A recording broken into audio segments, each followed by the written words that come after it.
to Travesty of Justice, the 400,000th wrestling podcast. This is episode 7, and today we continue our WrestleMania count-up with WrestleMania 6, the ultimate blowjob. WrestleMania 6 takes place in the Sky Dome in lovely Toronto, Ontario, Canada, where how many people were in attendance? Over 100,000? Gene Okerlund's family? There are a lot of people at WrestleMania 6. Just like WrestleMania 3, there's a little bit of confusion, or I shouldn't say confusion. I should say there's a little bit of a debate. But they say it's 67,678. Some people put that number like 3,000 below that, but it's a lot of fucking people any way you look at it. It does last for a brutal 3 hours. Good God. 35 minutes and 32 seconds. Oh, you feel every moment of it. Yeah, it is grueling. It is awful. Not as awful as 5, let's be fair. It's, you know what, we don't even have to do a little joke about it this time around. It's not the worst thing I've ever seen. Right, and which sort of means that we can never be that hyperbolic ever again about how bad a thing is, because no matter what we watch, it cannot be as bad as WrestleMania 5. WrestleMania 11. Oh God, is it? See, if either one of you ruins anything about 11 for me, I'm going to be pissed. Because that's the first one we can get to where I don't actually know what the main event is. Oh my God, I just looked at it today because I was just looking at stuff. Because I'm an idiot and don't know Roman numerals. And when I was, instead of a 5, I did an X. So. Yeah, that'll happen. Are you talking about 11 or 10? Well, no, I was trying to get to WrestleMania 6 for a reason. And then instead of doing the V. Oh, I got you. So you got XI. Yeah. Right, I see what's going on. Gotcha. Pay-per-view buys for WrestleMania 6, a little over 500,000. Still very good, though. This is taking place on April Fool's Day in 1990. We are all the fools. Gorilla Monsoon and Jesse Ventura are joining us for commentary. And side note about Ventura and Monsoon, I think when we started off doing the WrestleMania thing, I was like, these fucking guys. And now I'm legit bummed that this is the last pay-per-view that will feeter Jesse Ventura and Gorilla Monsoon. No, spoiler. I didn't know that. The last one with Ventura. Well, I don't know, Gorilla Monsoon, obviously they both kind of suck at calling wrestling matches, but I find their dynamic charming, because they're constantly busting each other's nuts. I was expecting to see Bobby Heenan and Monsoon call a WrestleMania, because that's kind of like the legendary tag team, the legendary booth from the '80s everyone talks about, but they weren't featured on WrestleMania. It seems like. Yeah, I'm noticing that. It's true. Yeah, we will get some Bobby Heenan commentary a little bit later on, but of course, when we get to good old JR, that's when the fun kicks in. Yeah. Oh God, I'm so stoked. Right. We go ahead and let's start with the albums for 89 post WrestleMania 5 and on into 90 before 6. All right, between WrestleMania 5 and 6, we had, of course, Fear of a Black Planet by Public Enemy, seminal hip-hop album. We had Rust in Peace by Megadeth, Marty's favorite band. God, he just... What do you mean? He just loves Megadeth so much, I don't know why. But all of these are fine, but nothing will ever be as important as Please Hammer Don't Hurt 'Em by MC Hammer. Amazing. Truly an era-defining album. And then finally we had, sorry, one moment, Bossa Nova by the Pixies in early 1990, and I think I liked the Pixies a lot more when I was in high school, but they're one of those bands that I listened to in high school that actually still hold up in my adult life, so Pixies. All right. Scooter, talk to us about some movies. Oh man, the movies this year between 1989 until 1990 was mostly 1989 was absolutely stacked with movies. Let me just run down the list we got. First off, we got Say Anything, Field of Dreams, Earth Girls Are Easy. Yes. Indiana Jones and the Last Crusade, Dead Poet Society, No Holds Barred, I still say we fucking review that. I kind of want to. Come on, let's take this hell ride together. Star Trek V, The Final Frontier. They do meet God, spoiler alert. They do. Ghostbusters 2. Yeah. And the biggest movie this year by far was Tim Burton's Batman, which raked in $251,188,924. In 1989. Yeah, that was kind of nuts. Then we then more of the small. We go from the big Hollywood blockbuster to the small New York independent film with Do the Right Thing, Karate Kid Part 3, Uncle Buck, Luca's Talking, The Little Mermaid, Holy shit. All Dogs Go to Heaven, Fuck. National Lampoon's Christmas Vacation, and rounding out the year is The Wizard. Oh, with Holy shit, dude, that's a lot of fucking... Yeah, I was trying to edit this list down. I was like, I can't not mention some of these movies. yeah, and All Dogs Well, Go you to have Heaven. to mention The Wizard. Yeah, well, and All Dogs Go to Heaven made me like weep uncontrollably as a child, so I feel like that's a notable film. All movies make you weep. I mean, uncontrollably. correct, but even more so as a child, and even more so if it's about dogs. So that's one thing. Even No Holds Barred would make you Just I would shed a single manly tear, is what I would do. And then in the 3 or so months leading up to WrestleMania, we had Henry, Portrait of a Serial Killer, The Hunt for Red October, and then one day before WrestleMania 6 was Pretty Woman. So that rounds out the movies for the year. Well, there you go. So The would most you like important to one was singles? undoubtedly Ghostbusters 2. Well, I think that's what had the biggest, impact on WrestleMania 6. I think so too, yeah. Because you know how they have those bright colored beams. Right, From yeah. the- And from you don't the cross proton them. packs. You don't cross the streams. Yeah, so it's kind of like Ultimate Warriors. tassels and shit. So when Ultimate Warrior and Hulk Hogan fight, it's like they cross the streams.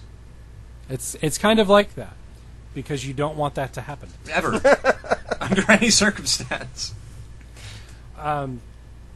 As far as top songs go, 1989. Ryan, I need you to not mark out on this, but "Like a Prayer" by Madonna had 3 weeks. The best. Paula Abdul's "Forever Your Girl" had 2 weeks. "Right Here Waiting" by Richard Marx spent 3 weeks. "Blame It on the Rain" Aw. by Milli Vanilli, 2 weeks. And then really running train on the year was Janet Jackson's "Miss You Much" with 4 weeks. Excellent. Moving on into 1990, we had "Opposites Attract," 3 weeks on Paula Abdul. Featuring DJ Scat Cat in the video, who is a cartoon cat. Absolutely. And then "Escapade" by Janet Jackson, 3 weeks. And then finishing it out, the song that would go on to be one of 2 karaoke choices for women in college everywhere, as they shut their eyes, held a cigarette between their fingers and a beer in the hand that was not holding a microphone. "Black Velvet" by Alana Miles. Oh yeah. With one of the sexiest bass lines ever written, I'd like to add. Oh yeah. No one cares what your opinion is, Ryan. That's fair. That's yeah. true. Why are you even on this podcast? You tell Why me. did you invite him? I hate this. I just showed up. I'm in his bathroom right now on a microphone. I don't give a shit. I'm Speaking of giving a shit, are you guys ready to hear about some of the news headlines from '89? Do we have to? Come on, dude. They're happy this year. Are they really? I don't believe you. You've got a twinkle in your voice, and I don't know how that's possible, but you fucking do. Come on. No, it'll be great. May 3rd of '89, the first McDonald's begins construction in Moscow. Ah, yeah. That's good, right? I suppose. June 5th, a lone man stands before a line of tanks as part of the Tiananmen Square protests in China. Although the photo is the most well-known, at its height, about 1 million citizens were protesting in Tiananmen Square. July 10th. None of them with wrinklies as brass as that, guys. It's very true. July 10th, 300,000 miners in Siberia go on strike, demanding better conditions and less bureaucracy. This is the largest Soviet worker strike since 1920s. Woof. August 14th, Sega Genesis released in North America. Yes. September 17th through the 22nd, Hurricane Hugo hits the southeastern United States and the Caribbean, causing $8 billion in damage over the course of 5 days. October 1st, Denmark passes the world's first legalization of same-sex civil unions. Meanwhile, I think we've got, a couple dozen states?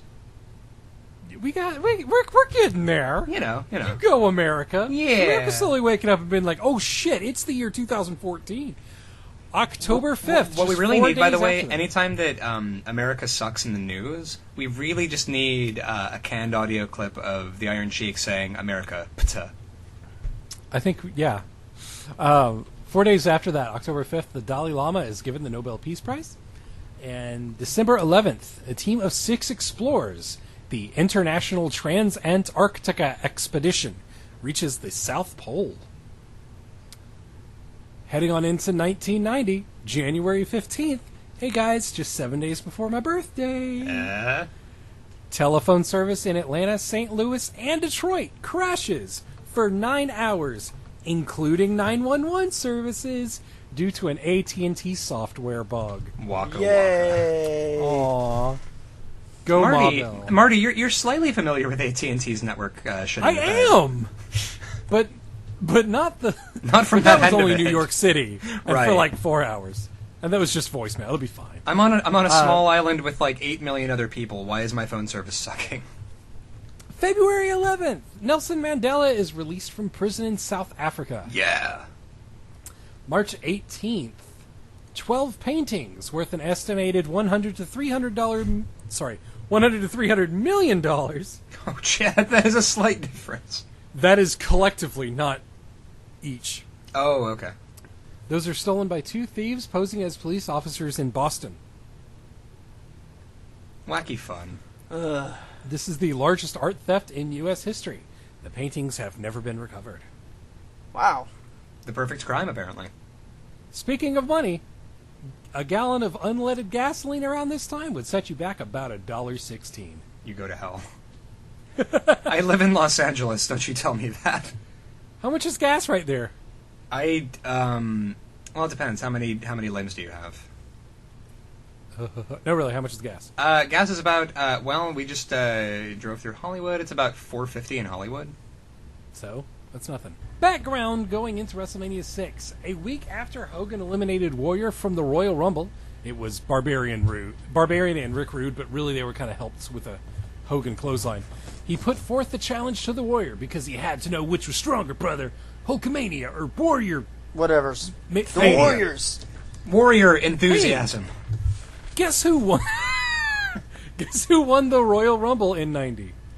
The Mountie. The Goon. Yes. It was Hulk Hogan. Was it the Red Rooster? No. This, as you already said, will be our last Mania with Jesse Ventura on commentary. Also with the Rumble. Roddy Piper eliminated Bad News Brown from the Rumble. Bad News returned the favor immediately, setting up their feud today, which we will absolutely not talk about at all. Holy shit. Which, by the way... We'll just save it. Just save it till we get there. Yep. Also making his last pay-per-view appearance for WWE is Tony Schiavone, as he would leave to head over to good old WCW. Yay. Yeah. Wait. Maybe? Just 3 months prior, Ted DiBiase had broken Mr. Perfect's record for the longest time spent in a Rumble. He was in it for 44 minutes, 47 seconds. I used to think that guess Mr. Perfect was like a sort of like braggy nickname. No, he's so good. He is actually perfect. Right? Guess who was in the 90 Rumble for the shortest amount of time? Bushwhacker Luke? I'll give you a hint. It's someone that you would actually want to be in the ring. Oh. In 1990? Yes. Macho Man? Somebody you would... Macho? No, somebody you would still like to see in the ring. Ricky the Dragon Steamboat? It was Shawn Michaels, who Warrior told to fuck off in 12 seconds. Wow. That's almost, No, it's not. Never mind. Ignore me. It's like Shawn Michaels was the Beatles and Ultimate Warrior was like Decca Records or something. Yeah, that's tough. Well, he's just too small. You see, Warrior, like you can carry a company on those back muscles. Right, Shawn, you can hang a bed. You can hang a bed sheet from him. It's true. I think that the only way to really do justice to the opening of WrestleMania 6 would be to have Ryan describe it to us. Oh, yes. So, more exploding. And then, so, you know, of course, they're screaming about how Ultimate Warrior... They pan slowly over constellations made to look like various wrestling shit, and then it's like, also Hulk Hogan and Ultimate Warrior are constellations, and will punch each other in the nuts or whatever. And then they explode, and then Robert Goulet happens. They are, of course, in Canada. And Robert Goulet, looking for all the world like Paul Bearer's like emaciated, underfed cousin, sort of shows up with his funny mustache. And I used to think that the Will Ferrell like Goulet thing was exaggerated. It's really not. He's like, "Oh, Canada, my home and native land." It did sound drunk. This guy had the two What? martini lunge. I would argue that this is the greatest musical performance of all time, considering that the previous one we listened to Rockin' Robin was Rockin' Robin. You know, the lighting looks a lot better here at WrestleMania 6. I would say that this one really looks like WrestleMania as far as the lighting goes. Yeah. I think the first WrestleMania that really looks like WrestleMania is WrestleMania 3. 3, yeah. And then this is the second one that actually looks like WrestleMania, because the ones under the fucking circus tent don't count. Correct. We go ahead and start off our very first match. Coco Beware versus Rick Martel. By the Very first thought, what? Go ahead. Sorry, I was going to say they when Martel, they're announcing Martel, they announced him from Cocoa Beach, Florida. And if we remember correctly from last week's conversation, that accent is from nowhere near Cocoa Beach, Florida. Yeah. My first thought as Coco was coming down, I was like, "Fuck yeah, the ring cars are back!" I know, yeah, that's the other thing too. Like, it's like, yes, the most necessary thing of all WrestleManias. And I by love the it. way, how over is Coco Beware? Dude, that guy He's is like crazy. flapping his way into people's hearts. People went It's nuts. He's got a parrot, dude. Frankie is over. Yeah. That might be And what actually- it is. And apropos of nothing, I think my favorite moment of the match, Coco Beware gets like thrown outside the ring, and he lands next to the bird, and the bird just stares him down. Like, Right. this bird just looks so judgmental, like, you get the fuck back in that ring, Coco. And then he does, so it's great. I was sad that unlike the previous WrestleMania with Coco, I think it was 3, where Frankie's at ringside and they get the camera close to Frankie, and Frankie starts like jawing at the camera like Frankie's cutting a promo. We didn't get a Frankie promo this time. I'm okay with that. This time, everybody gets music. Weird. Coco's music is bumping. Yeah, actually, I was kind of like, alright, well, that's okay then. Martel comes down. He has turned heel last year, and now he is Rick the Model Martel with his signature fragrance. What is his signature fragrance? Arrogance. Judgment. Yes. Is it arrogance? It's arrogance. Yes. Holy shit, I want a bottle of that and I want to wear it. No. You don't get a bottle of it. You get a giant cartoon spray Well, pump. if it was bug spray, cartoon bug spray. It is Right, 80% it's amazing. indeed. Apparently, arrogance smells like bug spray. It's great. He goes to town on Coco in the corner. Coco hops up onto Brett's turnbuckle. Wow. Hits a great cross body block, 2 really nice drop kicks, clotheslines Martel out to a huge pop. Place just goes crazy. This is, of course, the first WrestleMania held outside the States, and Canada is loving every moment. Oh, they are into this match, and this match is actually flowing really nicely. Oh yeah, I had a lot of fun with this one. Martel's rib breaker, like he gets him down, then he kind of looks around at everybody, and he just kind of shoves Coco off him. It's I great. thought that was great. Yeah, there's just a lot of just I don't even know how to describe it. It's like a breath of fresh air from previous WrestleMania matches. Yeah. Because you're yeah, sorry. Like after the long dark night of the fucking soul that was WrestleMania 5, this is morning in Canada. Yeah, it's an actual fun wrestling match. Coco gets a Boston Crab slapped on him. He tries to fight off. He has to climb all the way over to the underneath the rope. I'm like, you can just grab onto that. Yeah, you know that, right? It just felt like this spot went on too long. That was probably like one of the more like a few rough spots in it. It's just like, all right, grab the rope while you crawling all the way to Frankie for some reason. Yeah, even calling it a spot almost feels like the wrong word. Like, it was a kind of intermission in the match. Yeah, you know. Yeah, Coco gets tired of being on the defensive and starts no-selling, punching back at Martel. Jesse says Coco is the best when it turns into a total free-for-all. This is a 1-versus-1 matchup. Total free-for-all. But in his mind, the rules have gone out the window, and now they're just punching each other. Because Well, as you know... Because, of course, Ventura always jerks off over wanting to see everybody take the gloves off and get dirty, he says. Well, I miss the days when refs would count the closed fists, because in my mind, they should still be illegal, because it's a nice way for the heels to get that little extra bit of heat by punching the face in the mouth. And ever since the Attitude Era, that rule has been kind of like lost out in the ether. Well, it's... I understand what he's saying is not that it should go into a free-for-all.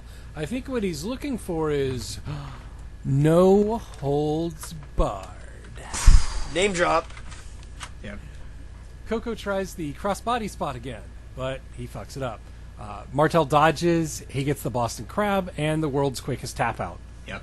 It was it was a blink and you miss it kind of thing, because it was just like 5.5 minutes and fuck it, we're over. Like, I had to rewind it because I was like, wait, what the fuck just happened? Yeah, I rewound it too, actually. Yeah, my girlfriend, who was drinking heavily and watching some of this with me, she, as Martel is leaving the ring, she says, I think my mother had that same hair in the 80s. She probably did. Everyone's mother had that hair in the 80s. Ryan, give us your thoughts, buddy. I gave it a 3 out of 5 because it was like a perfectly just meat and potatoes fucking match. Like it was, it hit all the spots that it needed to, but like it dragged in places, and the end came out of fucking nowhere. So, okay, Scooter. Well, see, I actually had an incredible amount of fun with this match, and despite one kind of iffy spot, it actually got me pumped for the rest of the show, because I was not as bad as I was expecting, so I gave this match a 4 out of 5. As someone's... I know, right? Somebody needs to calm the fuck down. Yep. I also went ahead and gave this a 4 out of 5. I had a lot of fun with it. Boston Crab thing went on a little bit too long. Mm-hmm. And, yeah. Gene calls the Colossal Connection the Colostomy Connection. That's actually fairly clever. It is. Bobby Heenan tried to was like, hey, wait a second. What'd you call my team? The Colossal Connection. Haku and Andre are equally unintelligible on the mic. And Haku doesn't need to be intelligible. When they get to the other team. Oh, actually, honestly, watching this promo, this has to be the worst Heenan promo I've ever seen. Yeah. I don't know what was. It was. I think Heenan was having an off night because all of his promos seemed to be kind of phoned in, not up to snuff. Like they're almost bad promos, and that's saying something coming from Heenan. Yeah. Yeah. We switch sides to go over to Demolition. The S&M Gimps say they want to literally kill the other team. One Axe is going to chop down the Giant and the Polynesian Oak. I'm going to murder you in real life to death. And that's what Axe wants to do. Smash, however, wants to Benoit them by driving off a cliff with the other two in the truck, apparently. Yeah, Smash was like, I guess because Axe, his name is easier to interpret as an action, and Smash is like, well, shit, I gotta smash them. I gotta them. Put them in a trunk of a car and then run it off a cliff, and they smash into the ground. There we go. It's golden. I am going to palm a ketchup packet and slap you in the mouth. Speaking of slaps in the mouth, Demolition versus the tag team champions, the Colossal Connection. I lied when I said everybody gets a theme. Because the champs, like the champions, they're already in the ring. And they're out first. Why? And no music. Why? It seems kind of random when that kind of stuff happens for some reason. I wonder who's going to win. Yeah. Yeah. Boy, I couldn't tell you.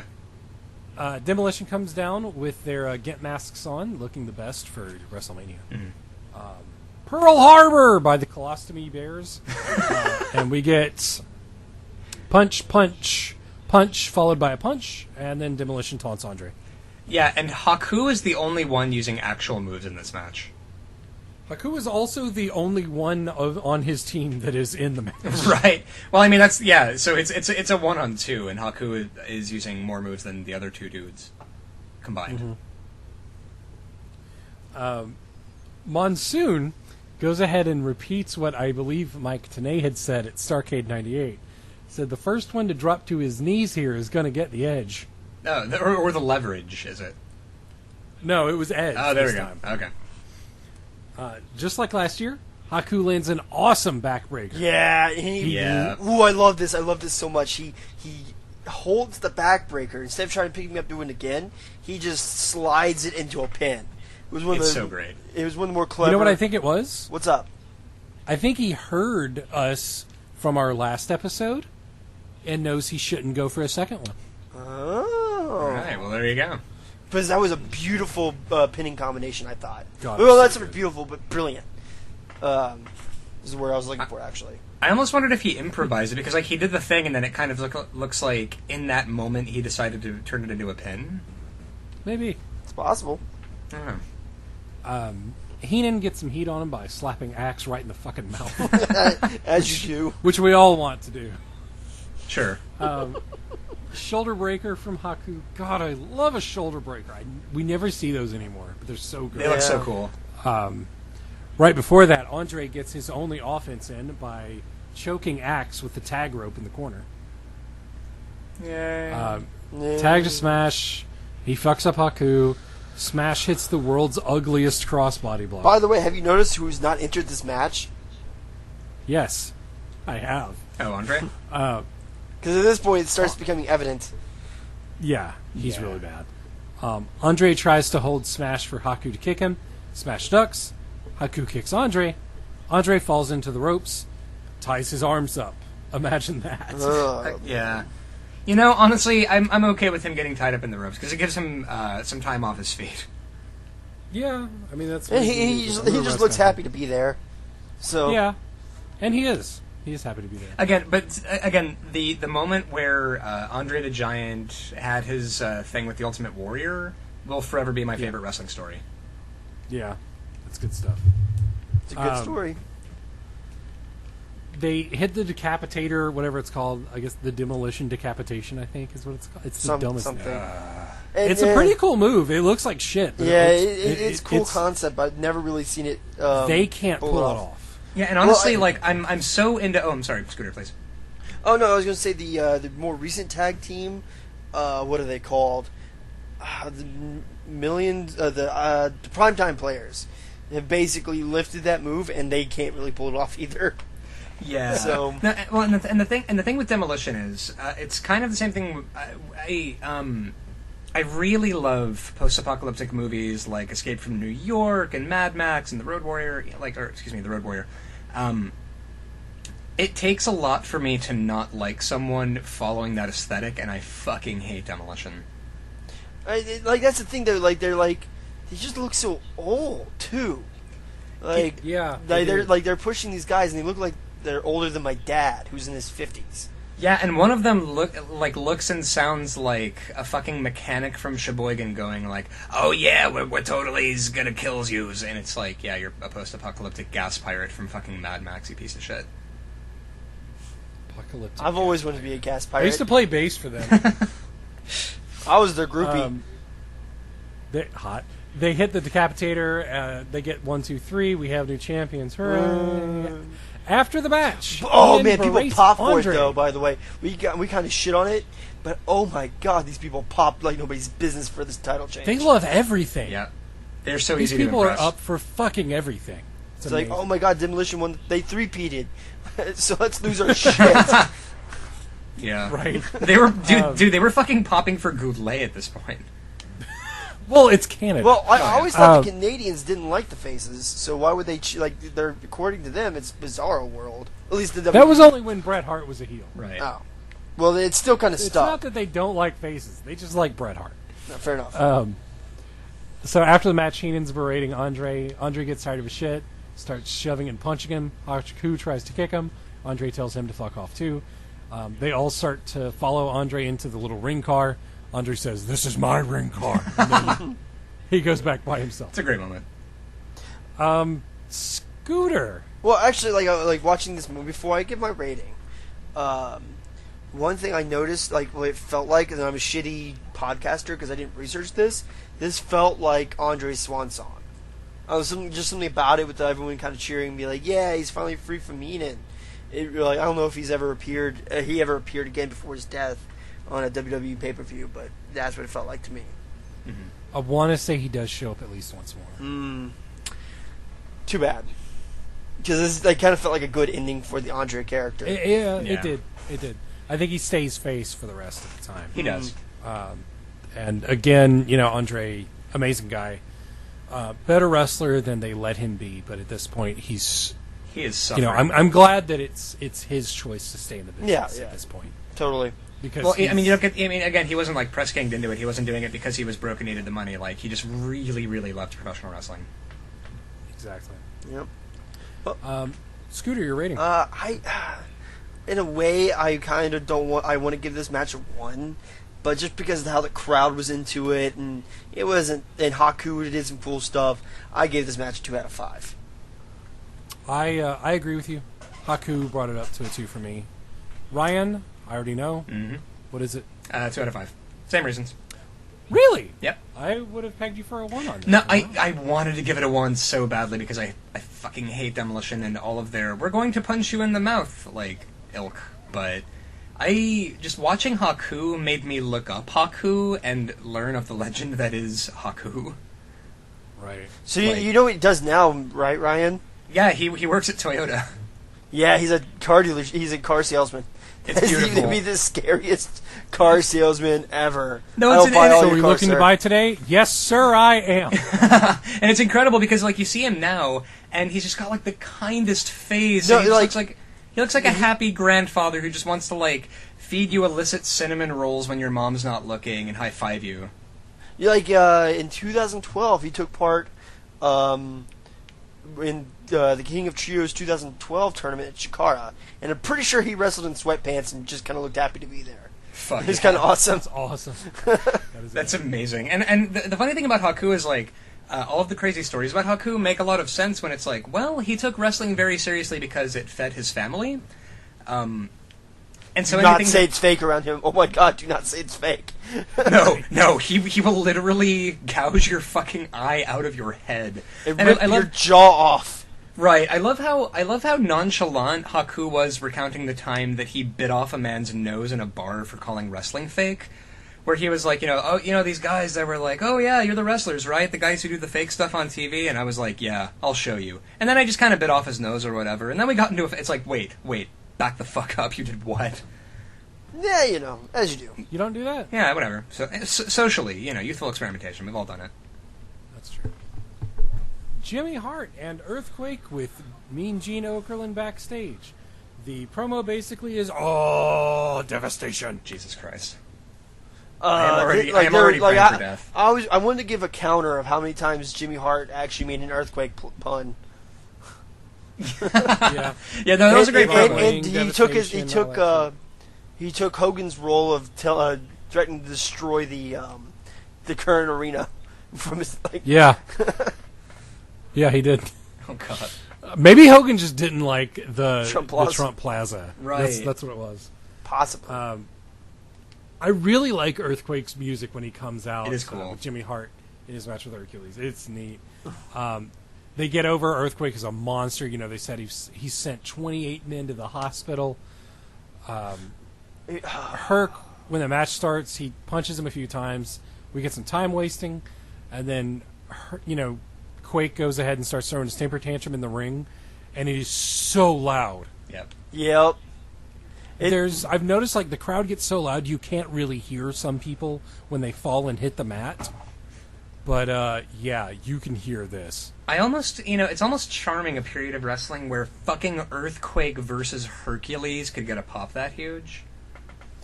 It's nice when anything can get a pop. Yeah, it really helps the match. Yeah. Even a match that's kind of like this, it's kind of but it works because the crowd's into it, and that's half the fun. Right. I think the last pop I heard like that was probably Daniel Bryan winning at the end of WrestleMania 30.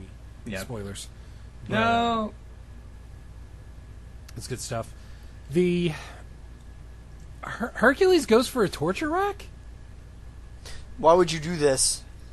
Because you're goddamn Hercules, that's why. My God, man. Yeah, it's that doesn't work out for him. I wouldn't say so. So Quake throws another temper tantrum. He hits the running fat for the 3. People have kind of a fondness for that Earthquake splash, and that move, no matter who does it, it just looks bad. It looks like a less motivated version of the whoopee cushion from Doink. Yeah. It just. Can you imagine if you did do a top put my open? asshole on you. I'm going to aggressively drop my asshole on your chest. The asshole drop. Eventually, oh man, it's sent people to prison. Who? The elderly? You mean the hospital? What'd I say? You said the prison. You're going to hospital prison. Like he's a cop and he runs at you asshole first, and if he catches you, you're going to jail. You're going to get better jail. What? That's what the big boss man did. Yeah, basically. Pretty much. He put his asshole on people. I didn't actually mind the match. Why? Yeah, it wasn't bad. It got over. I'm not saying it was the best match on the card, but it got over Quake as a monster. He's still undefeated at this point, according to the announcers at least. It's quick. It's under 5 minutes. The last one was just shy of 10 minutes, but this one was under 5 minutes. It's not really a squash match, and Earthquake can move for a dude his size. Yeah. Mm-hmm. I was actually mildly impressed. Yeah, it's not just punches. Quake makes this match better. Yeah, because Quake's actually kind of for a big, super heavyweight who does have who doesn't he's a big fat dude, but he doesn't look like, I don't know what it is. He just looks more like a fat sack of shit more than like King Kong Buddy. I don't know what it is. It's just that onesie is not doing it for him. No, yeah, the hair doesn't help you. It turns out I actually did some research on Earthquake, and turns out he was also a sumo. Oh, there you go. Imagine that. Yep. So I gave this one a 3. What? Ryan Deere, what did you give it? One. Nothing can salvage this match. It was for such a short match. Maybe 3 things happened. So you enjoyed the demolition match more than this? The demolition match had one wrestler that I thought was any good. Okay. Which is more than I can say for Hercules versus Quake. Scooter? Well, I see. I feel like I'm going to be the middle ground here and say it was all right, but it didn't really move the needle too hard for me. So I gave it a 2 out of 5. Because Earthquake's kind of fun to watch in a not necessarily I want to keep I don't really necessarily see him wrestle long matches, but this seemed like the perfect match for an Earthquake match. Sorry, the perfect length for an Earthquake match. Well, and so my question is, I'm wondering if I have kind of a preference against really big wrestler guys. You do. I kind of do, because I don't know. I've realized that I can't think of a lot of matches with really, really big dudes that really held my attention because they're usually really slow. But maybe it's just John Cena, Bray Wyatt, WrestleMania 30. Okay, but Bray Wyatt is not Not what he's thinking about. He's thinking about like he's a big guy, but he's not like earthquake size. or Hercules. Yeah. We'll wait till WrestleMania 9, then we'll get our fill. But I think what I'm trying to say is I'm trying to be more open-minded about those matches because, like, okay, I prefer matches with sort of more movement in general, but maybe it's just a different kind of match and I have to take it on its own merits. Well, whichever. This is America. America. You're entitled to your own shit. Not everybody has to be RVD. That's... Not even RVD. Not even RVD has to be RVD. 420 blaze it. Pretty much. God damn it. After the match, Quake runs around and hits his move again, because he has to send him to the hospital. No, he doesn't send him to the hospital. Yeah, he does it like 40 times, and then he's immediately up. Yeah, he rolls over immediately. It's like, yeah, and people cool. pop for it. Like, wow, Hercules is amazing. Holy shit. And not he forgot. Now we get an interview segment with Rona Barrett, who is a gossip columnist and 54 years old here. She's with Elizabeth. Rona says, "Thank you for joining me, and may I say, you're very pretty." Immediately. It's like, you're prettier than, like, any celebrity I've ever seen. Or, like, I've been around. It's like, really? Liz is like, I know. No, she's not. Liz is very gracious. She says, "Thank you." I wish you were. She's like, "So why haven't you been at ringside?" And she's like, creative had nothing for me. She's like, "I don't think that's what you're supposed to say." "Oh, I've just been biding my time. I've been taking more of an advisory role." To who? Who are you advising? Brutus the Barber And Beefcake. in what? Like, are you advising them? She's like, "Now, Bret Hart, when you go out tonight, you should make sure that you're able to get to the second rope to hit your elbow splash a little bit quicker.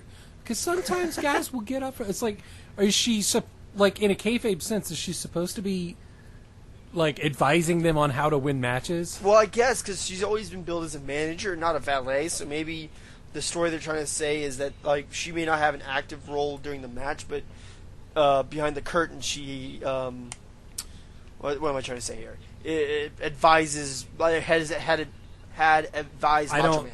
I know, but I can't, how? Yeah. I don't know, like, I don't write It's- kayfabe. Anyway. There was Hey, no it's reason time this. for Sean Mooney to interview Beefcake. Oh, Beaver says that man. Perfect has flaws. He's gonna cut down his perfect record. I get it. And Mooney's like, "Those were some cutting remarks." Kill me. What a There were great two video clip horrible we have. promos right in a row. Like, it's just like that Ramona segment was just painfully awkward. And Brutus the then, Barber Beefcake looks to be in fighting trim. oh my god! Yeah. Cut it out, Scooter. You're always so sharp on picking up on these things. Man, I just want to scissor you like a lesbian. Listen, don't hedge your. Listen, you got to hedge your bets. Ryan, Scissors. I'm so sorry. My first note is, "Fuck yeah, the genius." oh yeah, Randy Savage's brother. Which I love the genius because I love that the WWF's version of a really smart guy is a guy who 24/7 walks around in a graduation cap and robe and carries a scroll with him. That's what smart people look like. From which he reads poems he has written. Yep, Man. that's one of the best characters ever. Dude, money changed hands for this man to do that, and that is my dream. That is my fucking dream. Right? I love Perfect's music, too. It's great. Yep. It's great. It's perfect. Brute Eye's Whoa! I'm so sorry. Brute Eye's music has the loudest bass, though. It It is really 90% Bowel bass shaking. guitar. Beefcake isn't dressed up in red, white, and blue. I wonder why. Because they're in Canada? Who? know. Wait, what is this? Gorilla. Gorilla's like, "I like Brutus's outfit. Looks like a grenade went off in his pocket." Nice one, Dad. Come on, that's funny. That's great. Jesse's like, "So Gorilla, are you gonna say hi to my 4 favorite people?" No. It's like, he's like, "I thought you were gonna say hi." I just thought that was a nice touch. No, see, my favorite spot of Gorilla Monsoon Jesse Ventura commentary has to be Jesse Ventura refusing to let go the fact that Gorilla Monsoon consumes at least 3 dozen hot dogs a day. Hot dogs. He does it at some point. I can't remember when. It's later in the show, but he's like, well, if you'd stop eating those 7 hot dogs, you could stand up and do the wave. And just they kept getting exponentially bigger, like, well, if you hadn't eaten 4,000 hot dogs just this morning. And it's like, how many hot dogs would you say you eat in a given day? Like, I would say that Gorilla Monsoon eats 1 mole of hot dogs a day. Would not drop the hot dogs for anything. Never. It's amazing. Brutus does get his signature move over. Do you know what his signature move is? It is a punch. Jesus. Mr. Perfect, though, sells like a fucking madman, throws himself over the ropes twice. It's great. Yeah, honestly, and it's funny because I wrote in my notes, Hennig sells like a boss, and then next one, ... oversells like a boss. I was about to make that point. He is Dolph Ziggling all over this place. It is amazing. The turnbuckle bump that he took. Did you say turnbuckle? Turnbuckle. Turnbuckle. I heard turnbuckle. I definitely said turnbuckle. Well, the turnbuckle bump that he takes. The turnbuckle dump that he takes is amazing. Because he, hits it and, somersaults out of it. As you do. It's great. See, but I was so confused about that because, Mr. Perfect wipes his dick on Brutus the Barber Beefcake the entire match until a slingshot into a turnbuckle just knocks him the fuck out. Pretty much. Yep. Well, the genius hops onto the apron. Apron? And not the rape. Oh, no. And tosses the metal scroll into the ring. Perfect slaps Brutus with it, hides it from the ref as the genius takes it back. Fans outside are holding up tins. That was amazing. I love that. Yeah. Is it because Perfect is perfect? Maybe. After Perfect's neck snap, Brutus sells by weeping across the ring, which he actually sold something, so I was happy. So good. Yeah. Brutus hits the slingshot that you were talking about, and Perfect hits his head on the post, and he gets the 3 because Brutus apparently can never win with his own move. This really just pisses me off. Because... What about it? How dare you give up the perfect... well, he may not have been... I guess he had a perfect... Well, he'd been defeated at house shows. He had been defeated on some house shows, but he had a perfect record on TV. But to you waste his first loss on the Barber... Right, but you got to remember, man, the Barber was over for some reason. I would give this a booking rating of maybe 4 Lesnars as far as how much I hated it because they broke the streak with Brutus the Barber Beefcake. True. Brock Lesnar. I just realized what you were referencing. Yeah, I was gonna say Brock Lesnar. Is he or is he not the new Brutus the Barber Beefcake? Who can say? No. No. Brock Lesnar is far better than Brutus Beefcake. That's true. Brutus can't even do a German suplex. Well, neither of them can do a shooting star press. Dude, wow. At least one of them tried. He really messed up that ring with that shooting star headbutt. Yeah, fuck that ring. We're coming for you, WrestleMania 20. You know what? It's stupid that this is the first time that he gets beat, and it's to Beefcake, but it is at WrestleMania. Yeah. And it's a dumb ending. But the match, just Perfect, it's Perfect himself in this match. He's so much fun. Mm-hmm. I had fun watching it. I was clapping I'm a mirror clap. And Scooter, I'm interested to see what you gave it. Overall, because Perfect is a boss, sells like a boss, and I didn't really necessarily agree with the booking, so I gave it a 2 out of 5. The 3 with just looking at the ring work itself, but just overall 2. Okay, Ryan. I gave it a 3 out of 5 just because, I mark the fuck out for Mr. Perfect because I love him so much. And then also, there were some amazing moves during this match. Also, watching Mr. Perfect overselling everything was great.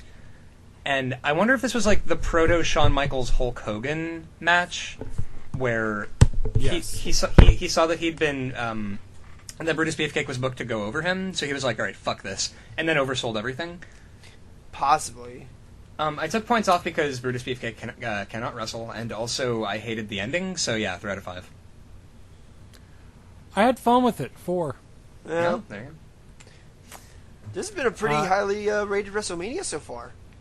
So far, it's lower than you think. Thanks, Ryan.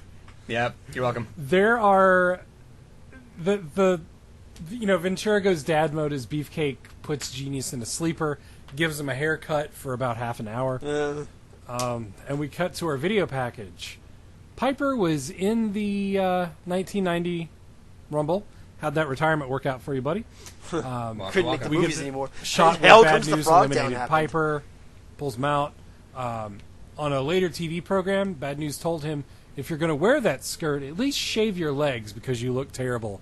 Which is, I laughed so hard at that. That It was pretty awesome. That's like a Gold Dust comment. That's a 90s Gold Dust comment. That's like a that's great. And then I just have in my video package as it goes into the interview with Piper. I said, why is Piper half black? And then He doesn't reveal it at first. He's some people call him Hot Rod, others call him Hot Scott. Hot Scott. Which is that a black person reference, or is he just saying he's a hot-blooded Scotsman? I think that's what he's saying. So let's go ahead and talk about the choices. The half black gorilla in the room. So please.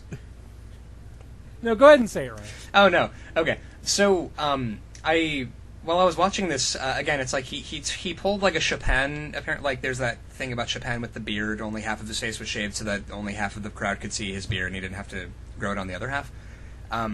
So he turns around and blackface, and I'm watching this at about 2 a.m. and like, no, there's no way. And then as it keeps going on, I realize, oh yes, this was, and it was funny because like, all right, so I posted this on Tumblr, like, holy fuck, Roddy Piper is, it's like, I thought, if really, in terms of continuity, if you've been watching these WrestleManias back to back, like the poor souls doing this fucking podcast, there's almost a kind of continuity between him telling Mr. T that I don't have to paint myself black, and I don't have to, and then cut my hair like an engine, and then he does. And so I posted about it on Tumblr, and this one fellow was like, oh, I mean, I saw that when I was a kid, but I didn't think there was anything racist about it. Like, how do you un-racist fucking blackface? Dude, it's cool. Oh, no, it's cool. It's fine. And then the fact that, like, again, like, the entire when I feud... originally saw it, honestly, I think, like, I didn't watch this live, because I was too young. I remember seeing a picture of it years ago, and I thought, like the movie Braveheart, he was painting himself like a like it was Woad or something. Yeah, believe it or not, that was my first thought, because my mind immediately started racing to try and justify that. Right. I thought the same thing, and then realized, no, Braveheart was a long, long time after this. Well, people knew about the face painting from, like, that's kind of a thing. But really, this is just us trying to assure ourselves that we're not watching a thing where blackface happened. So here's the thing. Roddy Piper, racist. Before WrestleMania, on a promo, Piper had just half his face black. He cut a one-man promo for himself and Brown. He said at WrestleMania 6, he will have his hand up for Black Power, but it will be for Nelson Mandela and not you, Bad News Brown. So as the story goes, Vince and Piper called Bad News Brown into a room. Bad News is telling this in a shoot interview about 11 years ago. And he's like, so we want to do this to piss you off. I would think we'll really get over. And he's going to be like half black. And nothing like a lighthearted bit of fucking racism. It'll be a caper. Bad News Brown is saying, well, I know this motherfucker is racist. Mm-hmm. But now the whole world can see that this motherfucker is racist. And so, everyone got to see how fucking racist this motherfucker is. There was special paint on him so it wouldn't wash off with sweat. And they had a solution so that he could take it off backstage. Apparently, Mr. Andre the Giant did not like this, so he dumped out the solution. Oh my! So Roddy Piper had to get on a plane painted half black, and people would be like, "What are you supposed to be?" And he would look at him and go, "I'm Michael Jackson." Waka waka. Anyways, A giant sign says Piper for Prime Minister. I wonder if they were embarrassed after seeing Piper. It is possible. no. Canadians I don't know what suppose black Canada people look now like. has had worse politicians. Now, the thing about Roddy Piper that I realized, and I hated to realize this thing, because when you grow up with wrestling, there are just certain accepted things that you just know, right? Like, no, yeah, he's Roddy Piper. He's a legend. He's great. He's Hot Rod, whatever. And then you watch this as an adult, and like I'm watching this with my girlfriend, and she's like, Roddy Piper is the Sam Kinison of wrestling. And I'm like, what? No, he had legitimate talent. Like, no. He just screams a lot and chews gum, and people think that that's funny, and it's not. Hey, he's had some good promos, just not all the time. He did. What you're trying to do right now, what you're doing, is you're going back after you've seen this, and you're trying to justify. You're like, I never liked him because he actually sucks, and I'm realizing now that he never. Here's the thing, Roddy Piper, he did this one thing. Well, he did a lot of things backstage. Like apparently he dropped lots of racial slurs backstage. Yeah.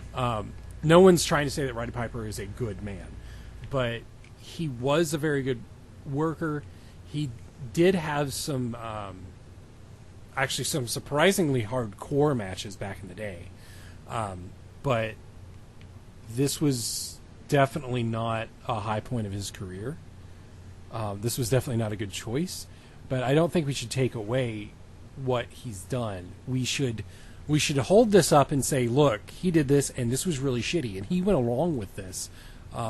That's why that disclaimer has never been more poignant Right. on the WWE Network about this is presented in its original presentation. This does not necessarily reflect our current view. Right. Well, and the thing was, like, I mean, credit where credit's due. He, was really important for promos as an art form. But like, Right. No, he can't really wrestle. No. But He's of all, not Yeah, good. he's like I said, I think either in episode 1 or 2, is that the man was destined to be a manager, and he just never Right. was. That's a really good way of putting it. And like while watching Lord Have Mercy 6 WrestleManias back to back, I can't think of a single time that Roddy Piper has blown my skirt up. So maybe he's like all of the great stuff that he may or may not have done. I can't think of any of it from all the WrestleManias we've seen so far. Other than promos, Yeah, and even his promos didn't really do much for me. WrestleMania 3, the one before he fought Adrian Adonis, was awesome. Yep. Yeah, I didn't really. Either care for way, it. 2 is his series of promos in 2. They're fun in a problematic. different way. They're fun to be like, oh my god, did he say he's gonna paint himself black and dress like an engine? Jesus. and give up heterosexuality. And also tiddlywinks. That promo was awesome, but on a different level. Yeah, so Moving on suffice it with to say, it was all of us watching this blackface promo and going, "Oh fuck." Bad News points at his face, supposedly asking, why the fuck are you painted up? We actually get a cross body block from Piper. How about that? Oh, That's like Brock Lesnar attempting a shooting star shooting press. star press. The ref keeps breaking them up because, that's what you do. And There's got to be like a scale, like on a scale of Bam Bam Bigelow to Brock Lesnar. How well do you do a high flying move in relation to your size? I think you mean Vader to Brock Lesnar. Oh yeah. Bad News starts yelling at Piper. Did you make out what he said? No. No. He said, "You want to be black? You want to be black? I'll show you what it means to be black." Holy shit. That's really cool. Holy And at that point, shit. I think we begin the shoot. Oh my god. Hot Rod is getting beat up, and then he starts getting his head slammed into the turnbuckle, and he starts no-selling the turnbuckle spots. But then he gets punched, and he starts selling those. That made no sense. Yeah. Bad News takes off the turnbuckle pad. Piper reaches into his trunks for literally no reason, pulls out a white glove, and Bad News sells the hell out of being punched with a white glove. Well, like from where I was sitting, like watching, it almost like they had like rhinestones or something in it. So it was possibly a weighted, it's supposed to simulate a weighted glove. I did not see that. Yeah, it was kind of like, I don't know, it was like a Michael Jackson slash, because Bad News always wears the one like MMA glove. That was weird. Piper swings a chair on the outside at Brown, but he ducks. Both men get counted out, and we have a double Who's the heel or face in this one? I just realized that because Piper is the face. Bad News Piper's Brown the is- face because he's more over. Right. Yes, but once I saw blackface, I instantly thought heel. Well, So that's what I found really hard to stomach was that like, okay, Piper is really over, and he's the one doing blackface, and Bad News Brown is the guy who is hated by the fans. So this felt really weird and gross. I think people were confused as I was because if you're gonna go for like racist heat blackface, just do your whole face. Right, you would do the I think JBL. People were probably confused like why is half your body right that way? Or you would like if you were a heel going for heat with racism, you would be like JBL deciding that goose stepping in a ring in Germany and doing the Nazi salute was a good way to get heat. And it was. It definitely got heat. It certainly did. Oh God. It's they go ahead and brawl to the back. I don't think I really need to ask. But Ryan, what'd you give this one? 1 out of 5. This would have been a 1 even without the blackface. Yeah, that's what I'm saying. Like even without the blackface. Ignoring the blackface. Like, someone needs the job here, and I guess both their egos wouldn't allow it, so that's why you have a double count-out finish on a pay-per-view, so we get to 1. Yep. Okay. We move on to Hart Foundation versus the Bolsheviks. Shit, yes. But Wait, first... I was about to say, hold Go on. ahead, Scooter. Walk us through it. Walk us through this? So, the scene opens to a man on a piano in a gym shower. Like you do. Where you have your piano. And it's comedian Steve Allen, who's guested on the Simpsons on a couple occasions. That's about the best, only thing I know of him. And he's sitting there. He's like, "All right, let's have my 2 guests, the Bolsheviks." Just walk into the bathroom like, yeah, this is where we should be. All right, we'll do the Russian national anthem. This is so reasonable. And Robert Allen proceeds to take the piss out of the Bolsheviks for about 2 minutes until someone flushes the toilet. Yes. I thought I would insult some Russians in the shower with my piano. Yeah, this is like weird Dada performance art at this point. It kind of is, yeah. Yeah. So that was the segment that led up to the match that is proceeding. The Hart Foundation, when they get into the ring, Jim slaps Brett on the ass. Yeah. Woo! Straight on the ass. Good game. No music for the Soviets, though. The excellence of execution. Whoa. But I don't get it. Brett does have his shades now. He goes ahead and hands it to some little girl who looks fucking terrified of him. And I'm so excited because we get to hear the Soviet national anthem as sung by fucking... Voice of an angel. Right. It's amazing. And it turns out Canada also hates Russia. And it's funny because you can tell that his Volkov's partner has no idea what the words are, but he's doing that thing of trying to sing along and mouthing it as he hears the word. It's great. It's beautiful. Jim leads the Pearl Harbor attack on Russia from Canada. The Hearts hit their move. Ryan, what is the name of the Hearts tag team maneuver? I have no idea. Really? Wow. No idea. Scooter? It would be the stun gun. No. And I'm the asshole. I'm awesome. It is the you are. Heart attack. Oh, fucking fuck me. Of course it's the fucking heart attack. Yup. They job out the Ruskies in a match that is legitimately shorter than Bundy's squash at WrestleMania 1 in only... Like 20 seconds.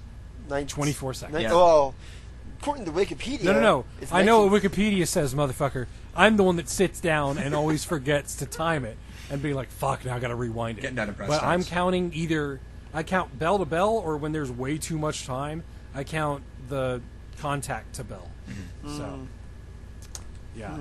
Yeah, that was over in I like wish I 20 just seconds. That was fucking ridiculous. 24 seconds to be exact. We get an ad for WrestleMania 7. Wait, did we rate it? Hold on. They're heading to the LA Memorial Coliseum. Totally. Woo. There's going to be 100,000 people there, guys. We promise. Uh-huh. Join us. It's like, we have Come 60,000 Play Play with seven. us forever. We have 60,000 people at the Sky Dome. We're gonna have so much more in LA. Spoiler alert: they don't. 100,000 people. They do not. 100,000 other fans. They all want to touch you. Scooter. I get okay.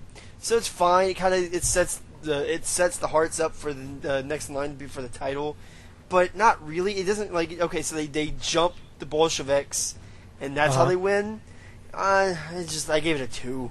It was just kind of like, oh, yay, faces win. So This match was so nothing that I couldn't rate it one way or the other. Right. So I kind of had to give it a 3 by default. I was like, it's a little bit of fun. Why not? Ryan, I've already gone ahead and written your score down, but what is it? 2 out of 5 because no one was openly racist, just friendly-natured ass-pats and Russian national No one was anthem. racist. They just booed during a national anthem and attacked the guy. That's more political. Right, that's right. more- Friendly it's more fun. It's more political than racially based. I know. So. Yeah, but I don't. Yeah, it was over in 20 seconds. But Nikolai Volkov sang. I was so happy that the elation of listening to the beautiful voice of Nikolai Volkov singing the Soviet national anthem bumped it up to a 2 from a 1. Hey guys, Hey, here comes the Barbarian fuck. With Heenan? with Bobby Heenan. What? What happened? Why? It doesn't matter. I think it does. It doesn't matter. They never explain it. No. Jesse, as Tito is coming out, says Tito could have sent Mexican food to Barbarian and won by countout. Law. It, It's somehow both fat shaming and racist. I'm the same. I'm almost impressed with how economical that And a joke poop is. joke. Right? well, if anything, it's less racist than some things. we've seen That on is the show. very, very true. So at this point, he's basically a social justice warrior. No. Jesse Ventura is like the fake account that anti-social justice people make to parody social justice to make it look shitty. I'm saying in relation to Piper, Jesse at this point is on Tumblr. Jesse Ventura is Nelson like- Mandela. He is calling people ableist because someone's called somebody else stupid. Right. But we get a crossbody botch from Tito right off the bat, and then a rest hold. Awesome. Yeah. Even Tito Santana couldn't make this poop cookie interesting. We get a big boot from Barbarian. Huge boo from the crowd, and his face paint starts peeling off. Immediately. Slide whistle. Barbarian just shits out an amazing shoulder breaker, followed by a Brett's rope walk-out elbow drop. Well, he walks along the rope. Yeah. I was like, that's cool. That was a cool spot. Santana catches him. We get a forearm by God, and Brain saves him by putting Barbarian's foot on the rope. Barbarian heads up to the top, and he hits a top rope clothesline. Santana jumps onto the back of his head. He sells it A guy who sells a lot of stuff. Yeah, it's great. I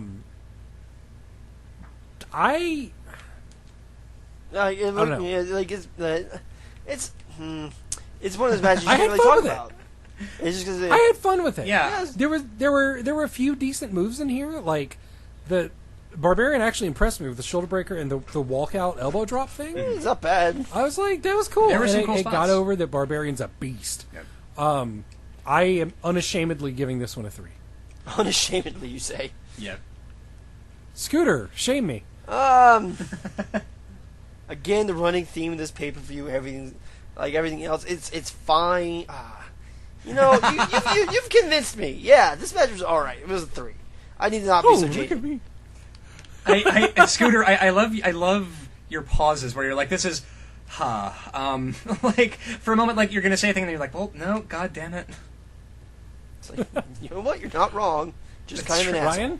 Ryan? 3 out of 5 also, actually, because, there were, I immediately upon seeing Tito Santana versus Barbarian, I'm like, oh god, fuck me. And then I was pleasantly surprised. So yeah, 3 out of 5.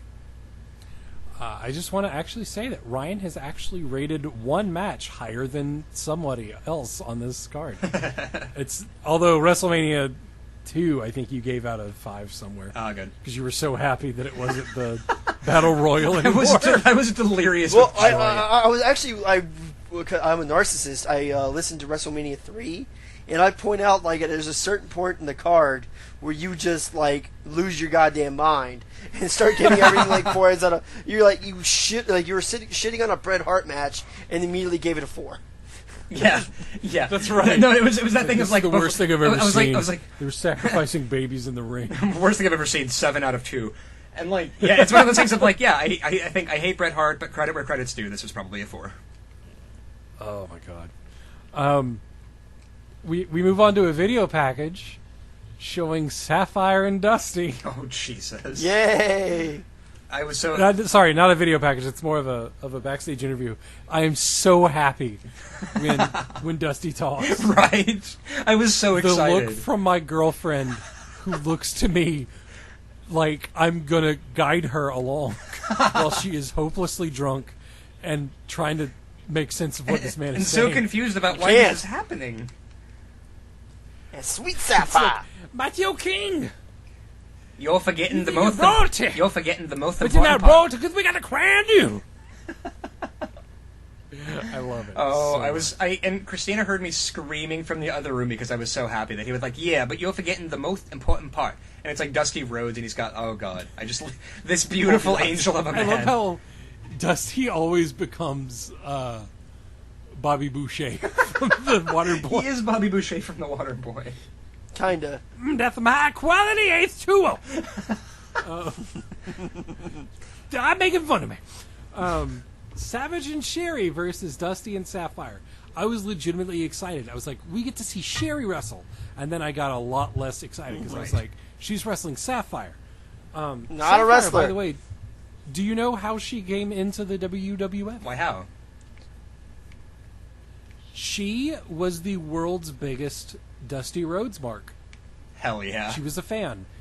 Yes. And she would travel around with the WWF because she loved Dusty so much. I appreciate that. And so they went to her and they're like, do you want a job? And she was like, maybe? And they're like, we're going to put you in Dusty's corner. And she just like shrieked and she was so excited. Oh my god, that makes me so happy. Yeah, that's awesome. It's amazing. Savage's entrance is the longest. But my hell god, thing. is it awesome. But it looks amazing. Because they look like Disney villains. It justifies the use of pomp and circumstance. Like, It's and so Sherry's good. like crawling around like a crazy person. Yeah. Oh my god, I love Sherry. She's so good. She's so bad on the mic, but she's so good. Yeah. She looks good. Like, not as she's pretty, but like she just looks good. And she's also pretty. She's awesome. And then we get the American Dream. I love his fucking theme. And then followed by like 80 cowbell hits. Yep. As they are coming down to the ring, Sapphire is getting it. Oh yes. She's so stoked. Did you like the sign in the audience that was on giant dot matrix printed paper? Yes, what did Sapphire is what was it? It just said Dusty Rhodes and Sapphire. Yep.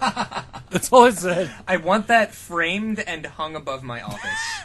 But some fans spent, $87,000 to print that out dot in matrix. 1990. Yeah, they patiently waited all like. They started 3 printing it weeks during as WrestleMania 4. It's true. Like this is gonna be ready. And then we get an in-ring promo from Dusty Yes. because the fans, they did have like the giant screen at WrestleMania 6, which was huge and looked awesome. Yep. So I guess they probably showed like the Dusty promo. So Dusty comes out and he's not used to that, and he's like, Alarmed. "Let me say the same thing that I just said backstage." Oh. Then here comes Miss Elizabeth to Savage's music. Savage and she shits is- himself in surprise. She is the most beautiful lamp I've ever seen. Yeah, It is right? She's a great lamp. With 3 women in the ring, Dusty still has the largest bust. And the Yup. most magnificent bosom. Just, Speaking of magnificent bosoms, Jesse Ventura starts calling Sapphire a fat ass. Almost immediately. It's like, there's no way she's only... That their combined weight style is... She's easily 250 minimum. It's like, damn.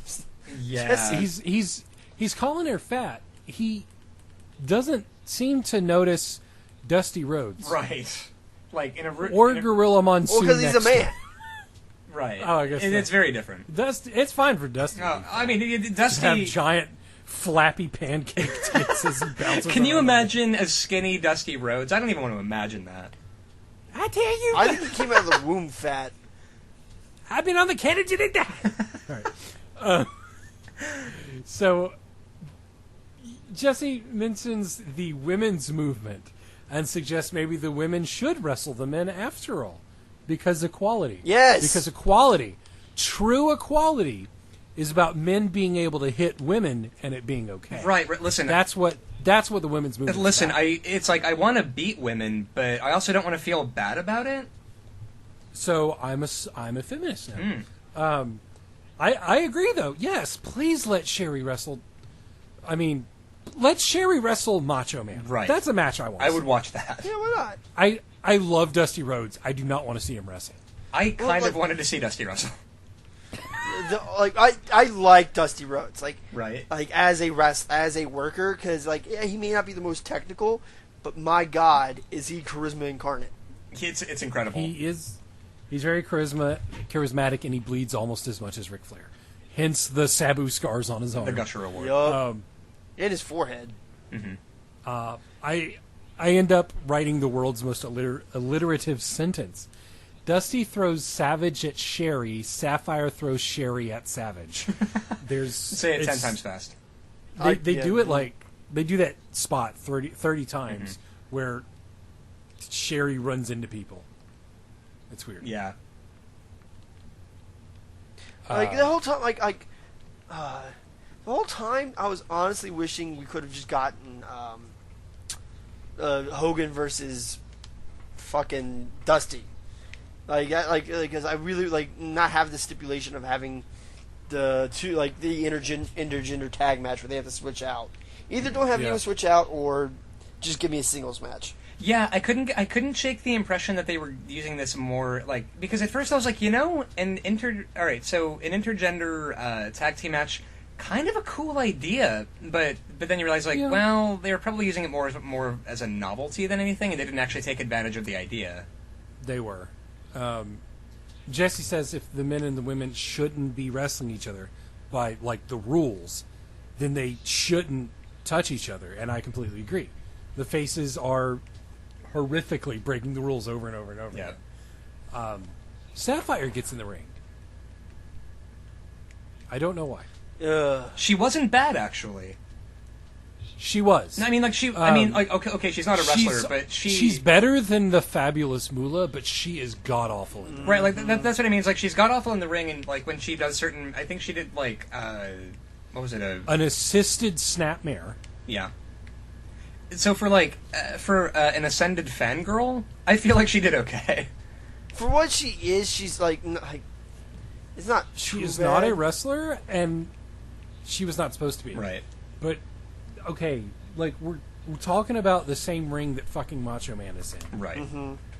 That Jake the Snake Roberts. Step it the fuck up. Right.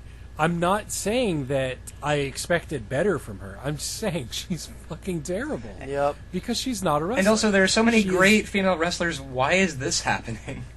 She is legitimately better than the Fabulous Moolah, and I mean that. She's a better wrestler than the Fabulous Moolah. That's not hard. Right. My 80-year-old grandmother is a better wrestler than Moolah. I am a better wrestler than mine Fabulous is too. Well, yeah, clearly.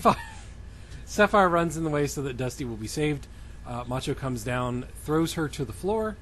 Macho hits Dusty with the scepter as the ref's back is turned. Macho tags in Sherry. She hits a nice top rope splash, but Dusty kicks out. But I didn't think they could. Whatever. Who cares about rules? Sure, whatever. Calvin Ball. Dusty hits Macho as he comes off the top. Sapphire gets that world's ugliest assisted snapmare. Liz throws Sherry back into the ring. Sapphire kind of hits a DDT. Sorta. Sure. Elizabeth gets involved. She pulls on Sherry's hair as Sapphire trips her, and they pick up the 3 in 7.5 grueling minutes. Yeah. Yeah, this went on way too long. After the match, For a Dusty comedy grabs the match, scepter. especially. Yeah. Dusty grabs the scepter and fins off Savage, and Liz White Girl dances with the pair in the ring. Yeah, her white girl dances were hilarious. I really liked her white girl. yeah. Ryan. 2 out of 5. Purely because anything with Dusty Rhodes, it just puts me in a good mood, I think. But God, this was god awful. I think the only thing that really salvaged it was that they were kind of trying to push the envelope in terms of like match types, or they were kind of I feel like it was a shitty novelty match and a comedy match when it should have been something more interesting. But the fact that they even kind of attempted it gave it, it was more than just a singles match. It was something different. So 2 out of 5. That's my thoughts exactly. Scooter? Yeah, again, another 2 out of 5 match. Like, can't say too much. It's just like I kind of said before. People gave their ratings. It's a comedy match that should have been more than what it was, because with the talent in the ring. Yeah. We get another ad for WrestleMania 7, reminding us, come and play with us. There will be over 100,000 of your brothers and sisters. Forever. You'll have fun. Heenan gets on the mic and says, Andre is dumb, and that's why he hit me. Thanks, Bobby. Moving on. Rona Barrett with Jesse and Gorilla.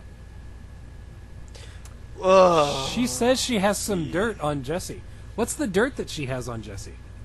It's an adult film, apparently. And she has it available right now. Jesus. And they had to quickly be like, no. Yeah, Jesse's like, let's go to Sean Mooney, and Gorilla's like, I want to see it. It's like, I want to see the body's dick. It's really weird. Yeah, that was that moment. She was trying to be funny and improvise something that wasn't okayed. Like tonally, I feel like a lot of this pay-per-view was like a dirty joke told by a clown. Like, it's like they were trying to be funny, but it was also weird and filthy in a lot of ways. It was like the clown from Spawn gives you a clammy handshake, is how I would describe this. I was thinking the clown from Vulgar. Oh, there you go. So what you're saying is WrestleMania 6 is the Carlos Mencia of WrestleMania. Well, they didn't steal the jokes. Right. That's right. They didn't. At least they were original with their shitty jokes. It's the Andrew Dice Clay of WrestleMania. Yes. Yeah. Perfect. Completely earnest and original and fucking abysmal. Yep. We hit the absolute greatest interview of all time as Sean Mooney interviews Savage and Sherry. Yes. Oh my God. They are both losing their shit. Mostly just Sherry is literally making just one continual wail. One vengeful howl. And Ryan, did you complete your homework and find the post No Holds Barred match with Zeus with Sherry and King Macho Man? The Macho King. I did that interview. I did not. I couldn't find it. No Holds Barred. Oh my God. That's literally the promo. I'm actually making a note right now to find it. It's like 5 minutes long. It is the longest. Oh my God. Eventually, Sherry gets bored and starts claiming the cage. Listen. Like Macho's trying to talk, and Sherry is screaming "No holds barred," but Zeus is going, huh. Listen, yesterday I watched 10 minutes straight of like a supercut of Ultimate Warrior promos for this essay I'm writing for a thing. So this will be a breath of fucking springtime. Hulk Hogan. Rocket ship. Rocket fuel. Gene with Demolition. I don't know what they're saying. They're saying that like the third time is still just as sweet, and after that they start ogging, and I can't. I can't. Can't, man. Just it's a dumb promo that it's like you already had your time to speak. Gorilla says, let's go back to ringside. And then we cut to Mean Gene with Hulk Hogan backstage. Yeah. This one I've got to talk about. Oh, good. Hogan says, once I get you down on your knees, Warrior, I'm going to ask you, do you want to live forever? And if you say yes, brother, then breathe your last breath into my body, and I can save you. For no man, so... It's like, are you... What? I think he was like trying to out crazy Jim Hellwig, which is a fool's errand. I think he was trying to out blaspheme Jim Hellwig because I was waiting for him to go. I am the way, the truth, this is my body, brother, and this is my blood, brother. Like, I had the Last Supper with all the Hulkamaniacs backstage. Yeah, the Hulk, and all the little Hulksters are basically the disciples. Well, and I told Brutus the Barber Beefcake. I said, before the rooster crows, brother. Before the red rooster crows. Before the red rooster crows. Oh my God. I am not going to rewrite that. No, absolutely. Just what the shit is wrong with I don't know. I think like in the lead up, like I'm kind of guilty. I watched the OSW review of WrestleMania 6 before we recorded this. They show some other interviews that Hogan did to the lead up, and he's like, brother, I don't know what God you're worshiping, but I only worship the one. Yeah, he's like, so you get your powers from darkness, referencing Jesus. Right, but fun fact of the day, Hogan, I believe, is an atheist at this point. Probably. Well, if you were Hulk Hogan, wouldn't you be an atheist? He is. Because he always. No, I know, but I know he recently became like a born again Christian a few years ago. Well, it's what shitty ex superstars tend to do to try to atone for all of the horrible things. Well, they've he done, also he always points to the heavens. He always references prayers. Say your prayers. So and he plays whether Terry Bollea is a Christian or not at this point. I mean, Hulk Hogan is definitely a Christian. Terry Bollea. Oh yeah, no. Hulk Hogan is yeah. These are two different men. The number one Hulkamaniac. I was like, fuck you. He doesn't like your wrestling. Listen, it's true. He's a just God who can watch matches. I promise you, he doesn't like your work. He loves you, but he doesn't buy in your pay-per-view. Listen, love the sin, hate the sinner. Essentially, that's really. It's oh my God. Yeah, oh awesome. God. Before we listen, every now and then my parents think about listening to this. Oh dear God. Yep, there we go. Why? My family. I'm gonna come home to a fucking interview. So moving on from the passion of the Hulkster. Then Sean Moody gets some fun with the Warrior. Hulk Hogan. Warrior tells him, "Get out! You're not worthy to breathe my air." He's not though. It's Sean Mooney. It's true. It's true. He's Sean Mooney. He's. Oh, I just realized. You know what I want? I want Lord Alfred Hayes interviewing the Warrior. I bet it's happened. Does that exist? I hope so. I'm sure. I need it. We all need it. Yeah. He has eyes on the back of his trunks. His ass is watching your every move. He has eyes on the back of his asshole. Good. Don't you? My girlfriend, who is already a little bit Wasted. sauced up at this point, cannot even handle white. She is done. Well, she ended by the eyes on the back of the Warrior's ass. She was destroyed. Excellent. That makes me so happy. We move on to the Orient Express with Mr. Fuji versus the Rockers. Holy fuck, the Orient Express. And it's like, alright, so I don't think we've crammed enough, weirdly racist shit into this pay-per-view yet. Yeah, an appearance by the Orient Express, managed by Mr. Fuji. Well, as they are coming out, there's a glorious Japanese mullet. Yeah, yes, no. The most glorious. Thank you, Pat Tanaka. Yep. The Rockers hit a double elbow, followed by a double kip up. Yep. Oh, and it was, and honestly, I will say this: Shawn Michaels and Marty Jannetty worked perfectly in sync with each other. Oh yeah, when they throw them outside the ring and hit synchronized punches. Oh, it's so beautiful. Very, very talented team. And the double kick up. Tanaka's all right, but Saito kind of the weak link in this match. I would agree. Yeah, Fuji pulls down the rope with his cane, which is a great heel move if you're a manager. I love it. Marty goes bowling over and gets hit with the cane. Yep. He goes all the way over from a back body drop, lands on his feet, and tags Michaels in. And Marty hits the world's ugliest super kick. Yep. Yarp. It was awesome stuff. There is a hot tag to Marty after Michaels is in for a bit. Double team moves galore. And then one of the Express members throws salt in the eyes of Marty on the outside. He walks over, falls over the guardrail. Weirdest into the blind audience. man bump ever. Like, just like goes, oh my eyes. It was fun. He is crawling into someone's lap in the crowd. It's great. And he gets counted out, so kind of a fuck you finish. Yeah, kind of a shitty ending. But I didn't really like. So normally I hate fuck you finishes, but this one kind of.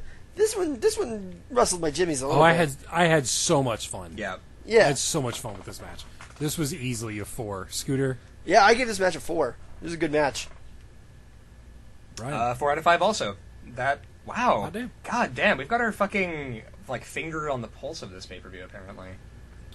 Or finger on the pulse of each other. Or each other. Or our cycles are in sync. Or our heads are so far up our own asses, they've entered each other's asses, and I think that's beautiful. Or this is the second podcast we've recorded in 2 days. No, we recorded the last one on a Saturday. Today is a Tuesday. Mm-hmm. We have watched WrestleMania 6. I watched it twice.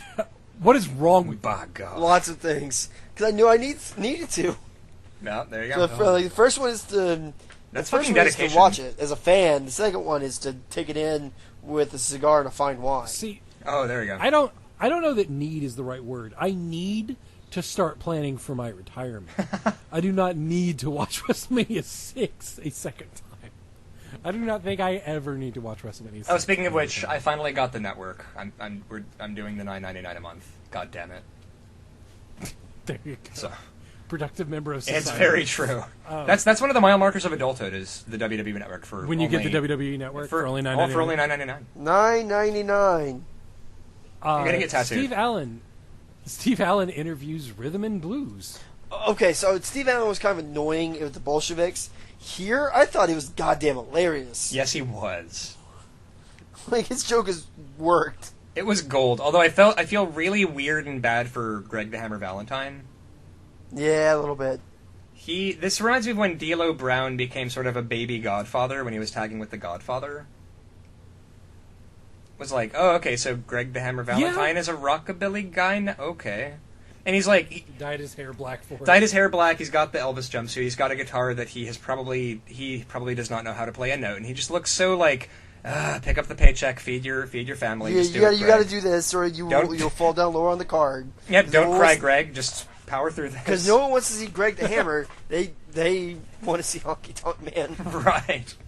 I know that I'm hitching my horse, I know that I'm hitching my wagon to the shittiest rockabilly horse, but god damn it keeps my family fed. I love that they're just strumming on out-of-tune guitars. Yep. It's Yarp. great.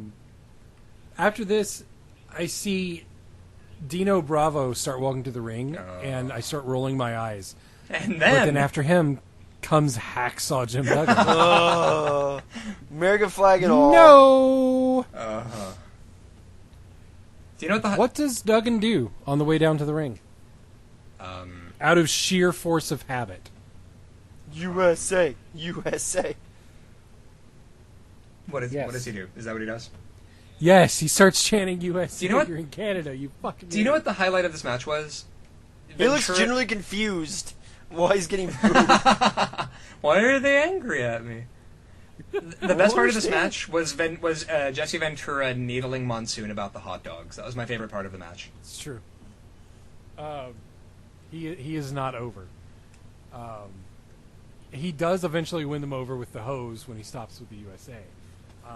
You can hear Hart on the megaphone on the outside, which is awesome. Yup. We get one of the most amazing moves of the match, a clothesline. And Jesse says he doesn't like Hacksaw. He's like, you know why? Grill's like, why? Because he's ugly. Yes. Girl's like, I don't think he's And ugly. he was hurt. He was like, hey, now, come on. Let's be nice. People have told me I'm uglier than Duggan. Oh, wait!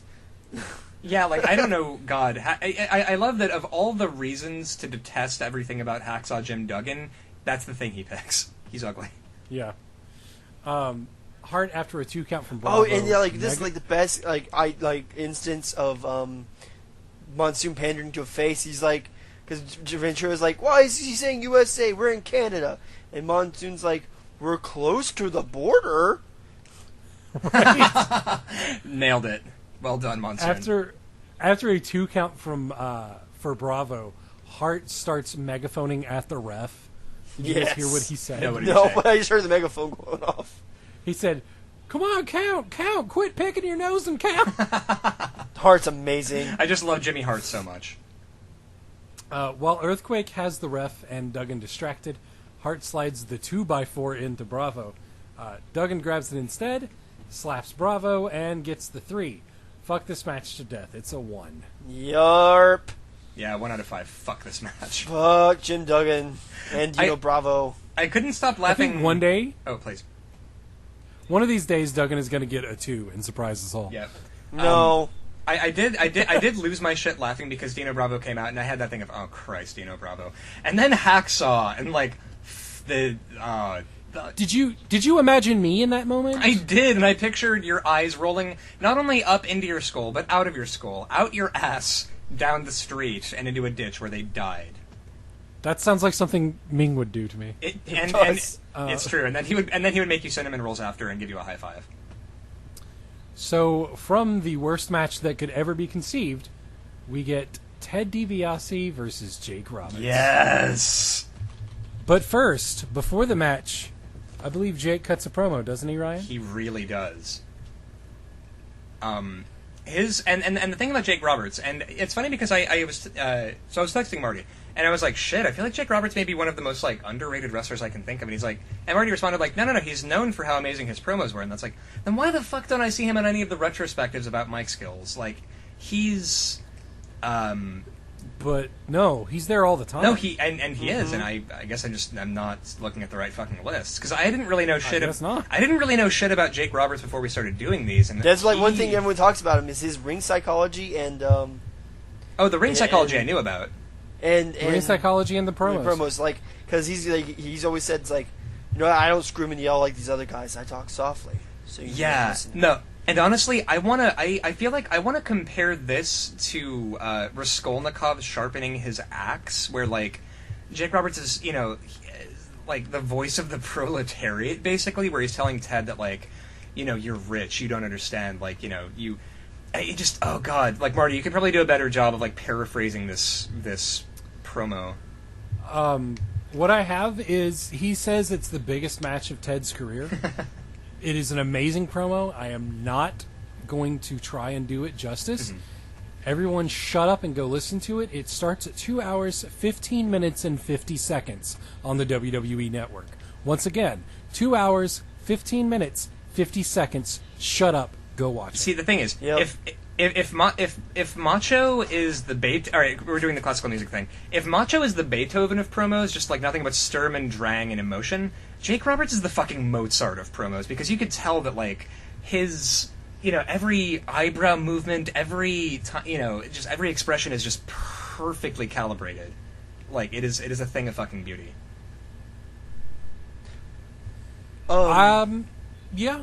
Well, all I was gonna say was, before we start moving into the match, I would like to take a quick breather because I want to get something to drink. Okay. All right, there you go. Sounds good. So just keep the recording running. Yep. Yeah, keep the recording. Let's take no more than 5. Yep. Take All right, I'll be right back. Yep. All right. Yep.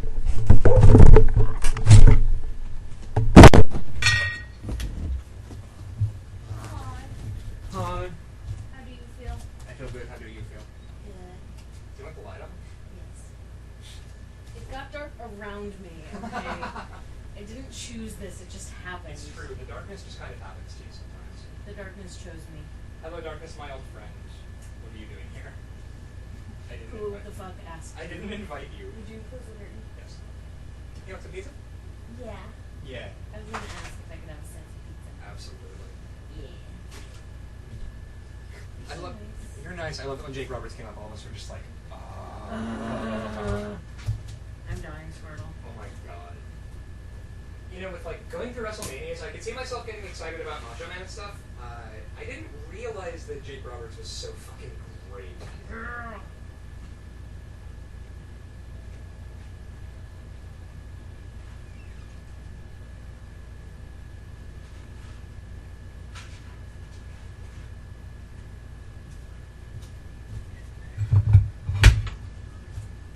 Oh my god, I'm so glad we're not gonna have to work out that driving situation. I only want one piece. Oh, okay. You want the other? Yeah, sure. Which one do you want? The one that I'm already. I think this one. That one has more meat. Yeah. I love you. Thank you, darling. Oh, I love you.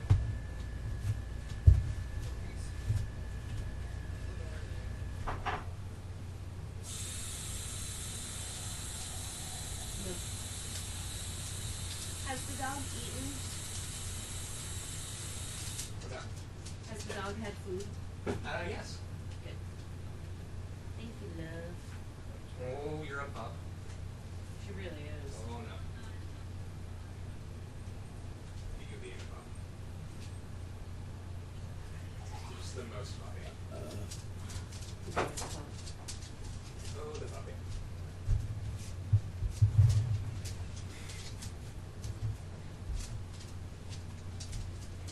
Oh, during the Dusty Rhodes versus Macho match, I didn't realize that Jesse Ventura was like, well, you know, the women's movement, if you want that, then it should be that I should be able to punch you in the face. It's like,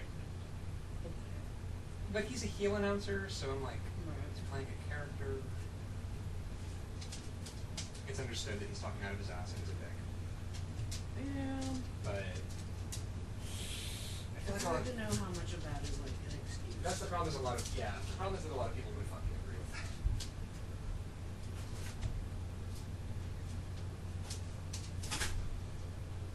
No.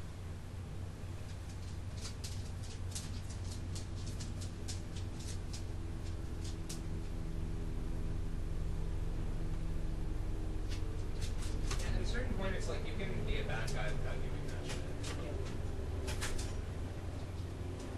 Also because it's a very lazy, like, kind of heat to get.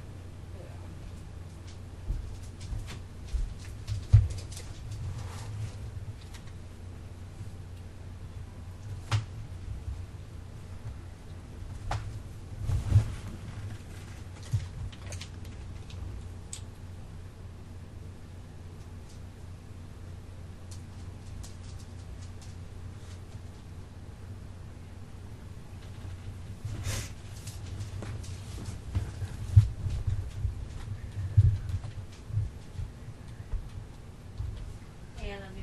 Hey, I love you. Do you need anything? Okay. I'm gonna plug back in. Okay.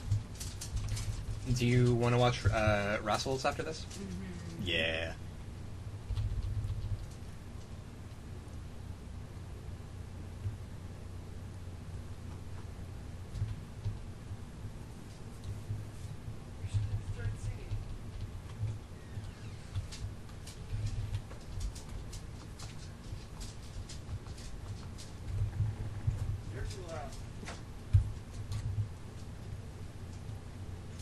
No.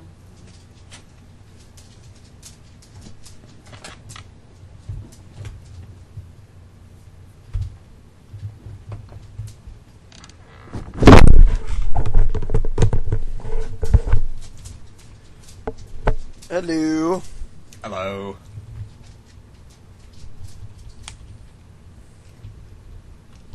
Oh God. So yeah. So you read that whole article about Haku?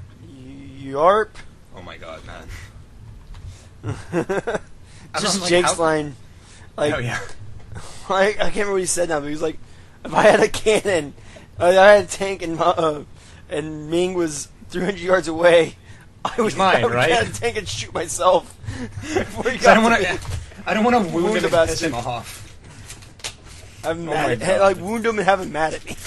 Yeah. And then I loved, Right? I love the bit that was like, Jesse Barr like kicked dirt onto a guy digging a ditch in Puerto Rico, and Mang was upset at this and told him he shouldn't have done that. So the guy thought it would be a really cool move to pick a fight with Mang, and then he ripped the guy's eye out, and then got fired for picking a fight with Mang.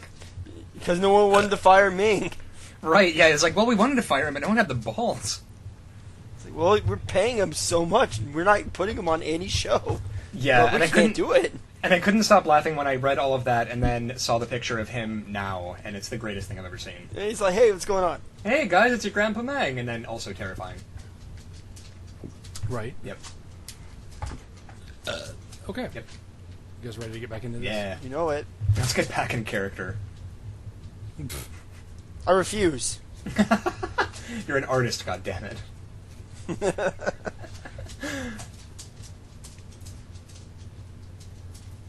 The $1 million belt is on the line. But holy shit, is Jake over? Oh my god. Oh, God, yes. Like, It's crazy. Like, people are really into this match because everyone hates DiBiase for good reason. And of course, by this point, DiBiase, like, had a stipend from the WWF to, like, throw money around in public to further cement his character being real to people. Like, he would go to bars and... Which is amazing. It's incredible. Can you imagine being Ted DiBiase and being given money to throw around in a public place to give the impression that your character is legit? Like, just go to a bar and pay for everyone's drink, you know. As you do. It's so awesome. Yeah. Good old, like, second golden age of wrestling. Oh, God. Back when they had money. Oh, the halcyon days when they still had money. It's, they immediately get to punches, exchanging holds, Ted's bumping all over the place. And, like, almost Really? immediately, Jake tries to snap on a DDT. Yeah. And people lose it. But Ted get the just GTFOs both times. Yeah, no, he GTFOs, like, I Really think great 3 shit. times in a row with the attempt. Oh, it's great. It's great. We get a hold that's not a rest hold because Jake keeps changing it up. Yep. And it gets really back and forth between the two. Although Jake misses a big knee and goes like ass over head and just kind of sells like death for a while. Yep. And then the wave starts going around. Yeah. As you do. Yep. Not the first time I've seen the wave at a wrestling show. It won't I be wonder the if last. I wonder if during the Carney days, if someone started doing the hustle, it would like power up whichever pugilist was in the ring. Maybe. Yeah. We get a huge chant for Jake as he reverses a cocky pin after a pile driver from DiBiase. There's the $1 million dream. Jake fights it, gets down to one knee, down to the ground, finally gets his foot on the rope. Fans start chanting for the DDT. Yep. Awesome. Oh, that's so cool. Virgil pulls Roberts out. Roberts body slams Virgil on the outside. Ted gets the $1 million dream on the outside. Virgil throws DiBiase back in before the count finishes, and Ted wins by count out to retain the $1 million title. Yeah, even because it's not like what they tell us. It's not a sanctioned title, so you can gain and lose it on a DQ or a count out Yep. because it's Right. not a real thing. Right. Jake gets his heat back by beating them both up. Virgil takes the belt and just fucking floors it out of there. DiBiase gets a DDT anyway, and his money goes everywhere. Explodes even. Jake hands out some of the money, American $100 bills to the Canadian audience. That's nice. No good. We're giving you American currency. Here you go. Yeah, you give a $100 bill to Mary Tyler Moore because she fucking needs it. She needs the money. Right. That's what Jesse says too. Yeah, she needs it. Come on, Gorilla. Come on, go, Gorilla. Gorilla. Ryan, what did you think of this God one? damn, man. I wanted to give it a 5 out of 5 so bad. It was the match. I know. It was easily the match of the night. I know. It was the best match. 4 out of 5 because of the fucking ending. Although, actually, side note, can there be a disqualification ending like this that will not make me angry? I don't think so. It'd be hard, but Well, at a pay-per-view, that to me is a bullshit ass ending. Like if it's on like Monday Night Raw or something, and there's a DQ, that's fine.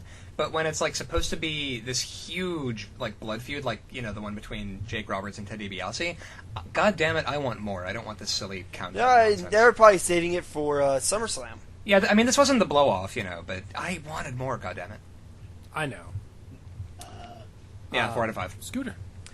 Actually, this ending did not piss me off like you would think it would, and I thought it was fine. That being said, I still think just on the match itself, it's still a 4 out of 5 match, but still match of the night. So there's that. Mm. That's exactly what I feel. The ending did not bother me as much, but it was not quite a 5 match. Yeah, I would agree with that. You.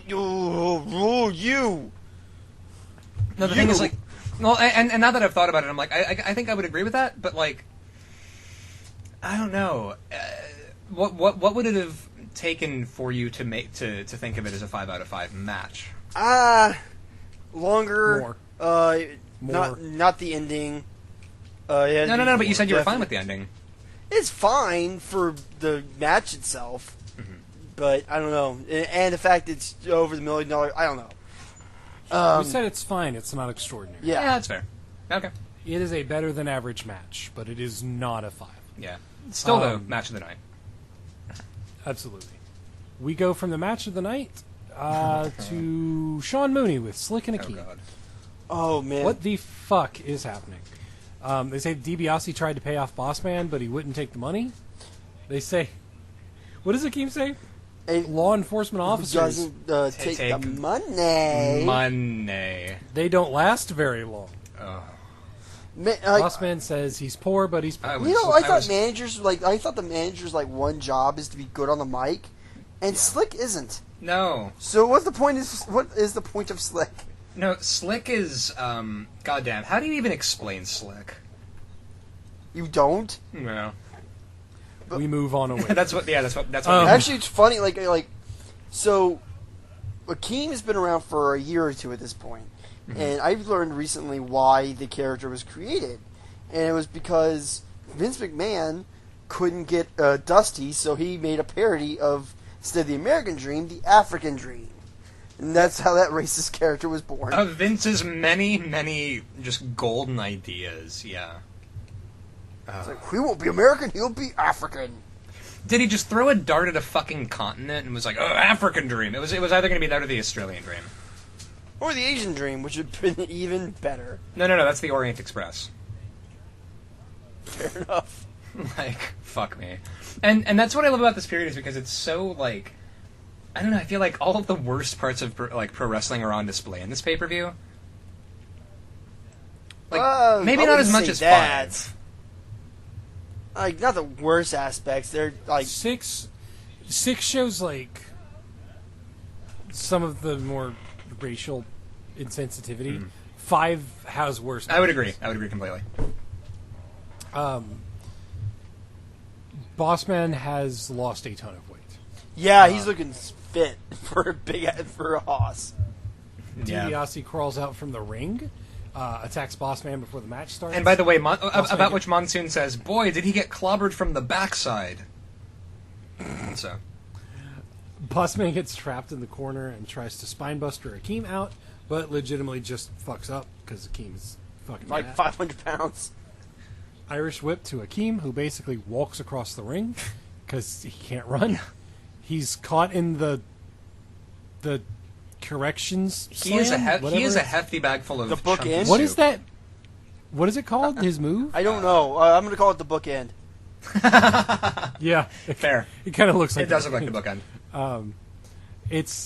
He gets the 3. The match is thankfully short, but the botch from Bossman and the nothing angle here will not allow me to give it a 3. No. Yeah. So it farts a 2 into my heart. Yeah.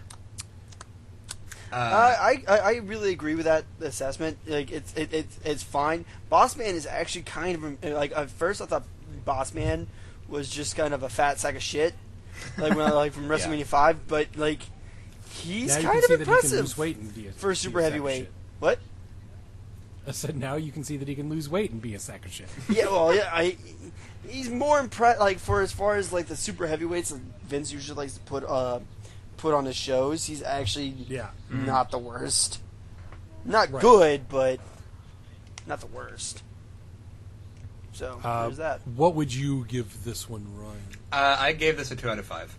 Because, again, mercifully over quick, but Jesus Christ.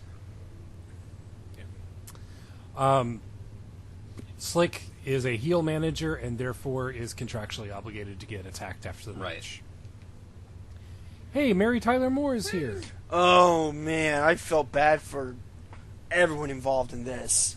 And Sean Mooney's like, hey, are you here? And she's like, please leave me alone. And it's like, she's like, are you enjoying yourself? Oh yeah, this is great. I got a $100 bill. She answers yes to every one of Mooney's questions. Yeah, even though she has no frame of reference for what he's asking. She's just like yes. Please stop interviewing. And I'd like to point out, by the way, the microphone out of my thing. And like she sort of she's been taking lessons from Miss Elizabeth on how to look uncomfortable in front of a camera.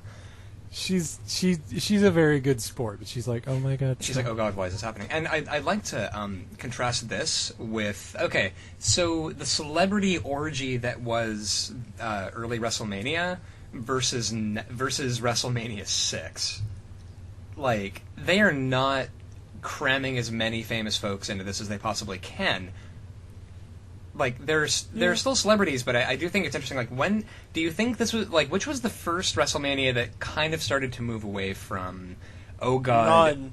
Yeah, no. Like, I don't know if we're all going to have jobs next week, so let's try to find as many famous people as possible. Doesn't matter. Don't give a shit. Put them in front of the camera. I think the moment they had Bob Uecker, they obviously stopped caring about celebrity power. That's fair. Fucking Bob Uecker. Jimmy Hart presents Rhythm and Blues with their new single, Hunka Hunka Hunka Honey Love. Sorry, Hunka Hunka Hunka Honky Love. Did you also just clench slightly saying that? I wrote, oh, they're actually letting him sing. By the way, Scooter. Yes. Who's driving that pink Cadillac? That would be one Diamond Dallas Page. Hot damn. Yep. They are actually letting this man sing. He is the most out of time thing that has ever anything. To be fair, everyone in the ring was the most out of time thing, and that's coming from someone who literally has no rhythm. But then I have in my notes in caps, pass the mic to Greg. That will make Greg and Jimmy nailed it. Yeah, no, Jimmy was getting it though. He was, god damn it, he was trying. Jimmy is a backup dancer. He's like, I want a honka honka love. That's the funniest thing. And actually, Jimmy is a musician. Used his megaphone. He should have used his megaphone though. He is a musician. Mm-hmm. He really should have used that megaphone. It's so much better. This is honestly the third worst musical performance in wrestling. But I think that's kind of the point. And aside from Run DMC and actually after Rockin' Robin and Kid Rock. Mm-hmm. Oh man, that Kid Rock! You were there for that, Ryan. I was. God, that went on forever, and then women started pouring out of the back, and you didn't know who any of them were. No. At one point I was like, woo, Beth all of these are a pale competitor to the Chris Warren band who did the D-Generation X theme, doing their version. I'm waiting for it. Their version of America the Beautiful. I'm just waiting for it. I cannot wait. I'm saving that moment for you. I'm wondering if they've CM Punk'd that moment from Wrestling Forever. Dude, you can still see Benoit matches, so I think it's... That's true. Listen, taken the Benoit thing was horrible, but you haven't seen their rendition of America the Beautiful yet. Look, I think the only thing they've actually removed from a pay-per-view is Over the Edge 99. Right. Thank God. Well, isn't that up in its entirety? I could be wrong, but I said they weren't going to edit it. Mother much. of God, how did they wrestle after that? I think they probably edited that part out. Well, I haven't gone to look, but you're free to do that after this. Oh, I'll do it. I've watched that pay-per-view. Great, and then you can text me and be like, "Dude, it's on there." Oh my God. And then I will not watch it. Mm-hmm. Yes. Apparently the Bushwhackers were there as merchandise sales. Out of nowhere. Out side of the audience. Oh my god. Merchandise salesman at ringside. As you do. Why are the Bushwhackers? Like the guy, like, I got lost trying to sell this cotton candy. Nobody's buying it. He, like, walks around to the ring announcer 7 times. Wait, actually... Fink, buy some fucking candy. So, I got a question. Yeah. Why, why wasn't this a match? Like, why did it have to be a musical performance no one wanted to see? Well, could you save it for a vignette, fair, like a music video for Superstars, and not waste our time on WrestleMania? I do agree with that, but in all honesty, would you rather see the Bushwhackers wrestle Greg Valentine? No. I think it's fine as it is now. God damn it. Match of the night. night. You've just given me some perspective, Martin. Match of the night. The Bushwhackers are there. Why? They come in and they break the guitars. Great. Yeah. Good. Which, by the way, wasn't there a wrestler and Scooter? You probably know this. Didn't the WWF have a Crocodile Dundee clone? Not to my memory. Skinner? Yeah. Wait. No. I gotta find this guy. But like, apparently the Bushwhackers are better than this abortion of a gimmick. Interesting. Of like Skinner? Is he Skinner? Is that who that is? Skinner. He was he skinned animals and wore them or something. He was the hunter from the Spider-Man comics? Yes. Oh, he Craven, was, yeah. He was that guy. I've just Googled him, and he looks like Hacksaw Jim Duggan in a safari hat, so... There you go. Paul Hogan all over again. Yep, there you go. Oh no. So, we get Rick Rude with Bobby Heenan versus Superfly Jimmy Snuka. Out of nowhere. Have not seen him since WrestleMania 1. I'm pretty sure that Snuka, they planned this out way in advance, and he's like, you must mean WrestleMania 5 that you want me to wrestle at. So he shows up at WrestleMania 5 in the middle of the match. And like, no, that's next year. He just kind of like sauntered away like, oh, okay, brother, okay, that's fine. And he just kind of walked home. Snorts a load of cocaine. Yep. Yeah. Steve Allen joins the commentary team. Please no. Why? Why this match? No sexy promo from Rude this year. Rude just seemed like he was just done with everything that was about to happen. Mm-hmm. Yeah. Gorilla says Rude doesn't wait for the bell to ring. The bell has already rung. Yeah, I was when he said that, I was waiting for the bell to ring because I wasn't sure if I heard it or not, and yeah, it never rang. So yeah, no, it already rang. It already rang. And Rick Rude's tights have become kind of the highlight of any WrestleMania for me, at least. Yeah, he has his own face emblazoned on his ass this year. Yep, that's great. Oh, it's great. Superfly throws him up, lets him just fall on his face. Rude sells like a madman for him. Superfly swivels his hips. Which I love it when a wrestler mocks the other guy's taunt. That's always a great spot for me. That is good stuff. Superfly tries for a body splash. Imagine that. Misses. Rude capitalizes, hits the Rude Awakening for the 3 in about 4 minutes. Superfly kicks out right after 3 because fuck getting over someone else's move. Mm-hmm. Ugh. It was a short, it was a abrupt ending, just out of nowhere. Yeah. It's like all of a sudden, oh, there's the Rude Awakening. I guess this match is over. And actually, I wonder there's no celebrating. It was weird. Yeah, I wondered if they'd fucked it up actually because he kicked out right after it. Honestly, Snuka has kind of a reputation, especially during this time frame, of being stoned out of his goddamn gourd. Right. So he may have shown up fucked up. Yeah, but with Superfly, how do you tell? You know what I mean? Like, as opposed to when he's normal and lucid and completely coherent. Oh, I don't know. I imagine it was like, okay, the Rogan is like, okay, we just need to back this up, and Rude was pissed because his WrestleMania being in the piss break spot, his WrestleMania match, he's like, well, I guess I'm doing this year, or whatever. Yeah, I don't know. Just an idea. Yeah. No, I mean that makes sense. This match is practically the epitome of a 2 out of 5 match. not really much can be more said more than what's already been said. It's just kind of there, and it leaves quickly, and without not necessarily having a poor taste in your mouth. Yeah. Giggity. Ryan? Oh shit. Yeah, actually 2 out of 5 as well. Mostly because like you could tell that Snuka was dragging ass here. Like, it went somehow. I don't know how it managed to do this. It's sort of like how Jeremy Renner, looks like both a grandpa and yet a baby. It was like this match was either too long or too short, and I don't know which. So 2 out of 5. Something. Mm-hmm. I agree. It was a 2. Yep.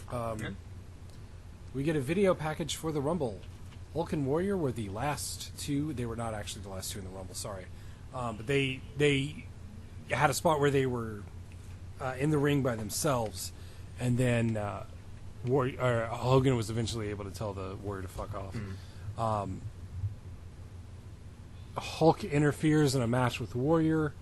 Warrior interferes in a match with Hogan. They go back and forth, and eventually they just keep, stepping on each other's almost nuts. coming to fight. It's kind of dumb. The package doesn't really set up anything for it. And then we get the Ultimate Warrior, the Intercontinental Champion, versus Hulk Hogan, the World Champion. And this is the most feud I've ever seen in my life. Like there was. Well, it's not really a feud. But that's exactly what I mean. Is like I feel like we're both real the top. We're both decent guys. They tried to build it up as one. That's what I mean. It's like okay, so this is literally just the two of them going. We just want to see who's the better man. No. They tried to build it up as a feud. If they would have just gone I'm going to go in and I'm going to give it 100%, and I expect you to give me 100%. So we're going to let all the little Warriorites and all the little Hulkamaniacs know. We're going to see who's the better man. If they had just done that, I think this would have been so much better. Mm-hmm. But they did. There's they fake. Got in the weird good evil versus good evil. Yeah, there was fake tension for some reason. Yeah. Well, and I think they're both trying to say oh, I'm not sure if you're following the the good guy creed strongly enough. So I think you're weak or something. I don't know. It's very strange. Ugh. Both the guys obviously crazy over. There's a really great stare down between the two of them, and the fans just that's one thing we may be able to shit on this match. Or the two guys in it, but man, this has huge fight feelings. Yeah, just it does. The best main event they could possibly put on, and it feels like it. They're not. I wouldn't say they're exactly top tier performers, but as personalities and fan favorites, holy shit, you couldn't get a hotter matchup. Yeah, and honestly, while watching this match, I made a very specific effort to not go in with fuck Warrior, fuck Hogan, this is stupid and I hate it. Okay, so this match was huge and listen to the pop they're getting. Imagine that these are two guys you know nothing about and watch this based entirely on its own merits, right? Mm-hmm. Mm-hmm. So. Fans lose their shit for these two megastars doing nothing at each other. Yeah, just... We get a test of strength. Hogan gets to his knees, then back up. Warrior drops to his knees to deliver the ultimate blowjob. Yup. The camera angle is perfect, but it's not helped by the Warrior starts shaking his head all over back the and forth. Mm-hmm. You should watch up to that spot and then stop the match. That's it. That's the high spot of the match. Warrior gets back up. Hogan shoves Warrior down. Elbow drop for the 2 count, and then we get a crisscross. Man, these two guys love doing crisscrosses. They love it. They love it so much. Can you tell me what the point of a crisscross is? I still have not figured it out. What? To piss off Martin Taylor. Oh. That's it. You know what? There's some kid who just turned 6 recently. Brother. Fuck that kid. I'm going to fuck up his day. Crisscross. When he's 30. So the crisscross... Hogan scoop slams Warrior. Warrior no-sells it. Another crisscross, because fuck you. Spot is repeated exactly, but Warrior scoop slams Hogan, who does sell it. Wow. Hogan is clotheslined to the outside and starts selling his left knee. Keep that in mind. his left knee. In which Warrior immediately comes out of the ring to kick his ass. Kick him in the He looked That's right. pissed. It's like, what the fuck is this guy doing? Right. Warrior shoves the ref, doesn't get DQ'd. He shoves Hogan back into the ring. Two faces start thumbing each other in the eyes. Yay. Naturally. Hogan immediately begins forgetting that his knee hurts, despite whining to the ref that his knee had blown out. Yeah, It only blew out for 2 minutes. No sells his own 2-minute knee. blowouts. Yeah. No sells his own knee. Hogan actually gets some offense in now. Back suplex from Hogan gets a 2. Back to his forever long chin lock. Warrior gets some momentum back. They clothesline each other, and they stay down for about 20 minutes. They really do. Warrior- Like you can tell that Yeah. they're both. I wondered if they were both playing the "What do you think that cloud looks like" game as they just fucking bleeped around on the mat, staring at the fucking rafters. Like, there's got to be something fascinating on that It was fucking so ceiling. They Lowest didn't mount bleep ever. around on the map. They didn't. No, they didn't. do No, anything. actually, there was no bleeping. There was a lack of bleeping, and that's the problem. They just. There was a lack of. My main complaint with this match: not So- enough bleep. Needs more bleep. More bleeps. Warrior starts getting his moves back in. A decent suplex. We get an eternal bear hug, and I mean eternal. Oh my god! It does not end. And Ever. I mean, the fans are still into it. And then we get a ref bump. Because Because why not? Why not? Hogan hits the leg drop. Hogan hits his leg drop, but there's no ref to count it. Warrior hits a back suplex, but there's no ref to count it. The ref wakes up, starts counting, and Hogan kicks out right before 3. Huge pop. Warrior hits the press slam. Drops Hogan awkwardly because he doesn't know how to wrestle. Right. Covers him for a 2, and now it's time for Hulk to Hulk up. As you do. So all of that. Hulk hits the big boot. So all of that previous Warrior- progress of this giant match we've been setting up, none of that stuff happened. I used my invisible force field and I'm hulking up because fuck you. Yep. I hate the Hulk up. Hogan hits the leg drop, and he hits the boot. Warrior dodges the leg drop and hits the standing "Let Me Fall on You" for 3. Though Hogan kicks out right after because why would you get someone else's move? I Right. really hate Warrior's finish. And it's just like, I'm gonna drop It's you and then horrendous. lay on you. Yeah. It's so bad. With all the It's- with all the finesse of like a cup nudged off a counter. It is literally a step below the leg drop.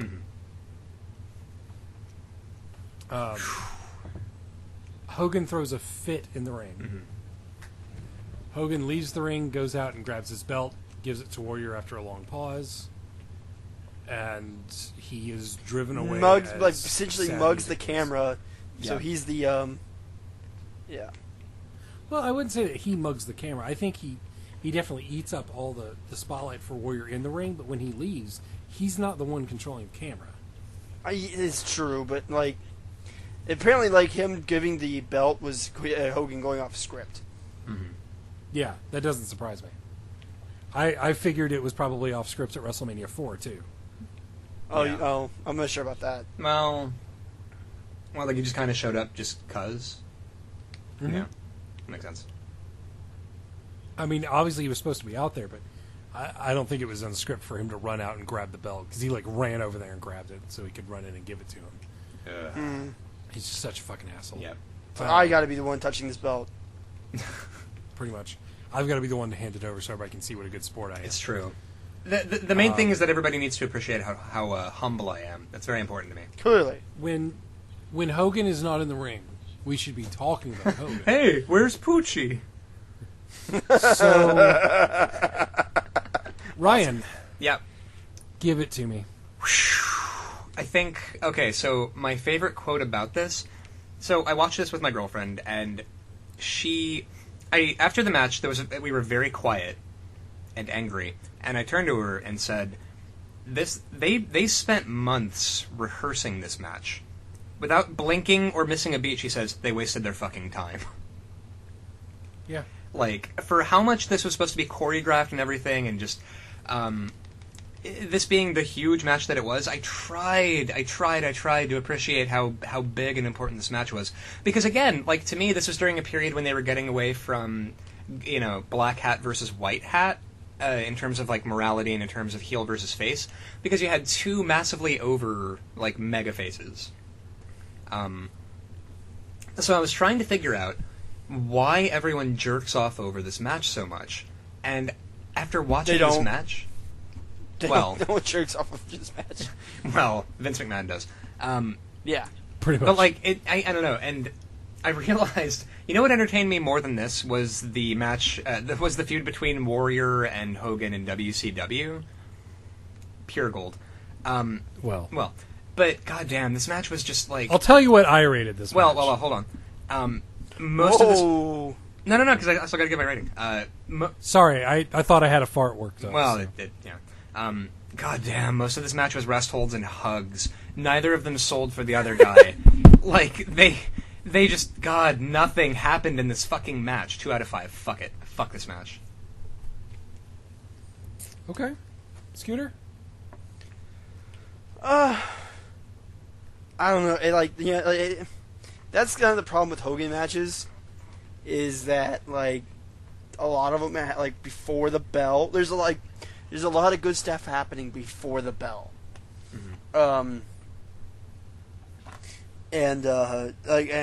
How do I put this? But once the bell starts, that's when you can just tune out. It's like, because that's not important, because there's no story there.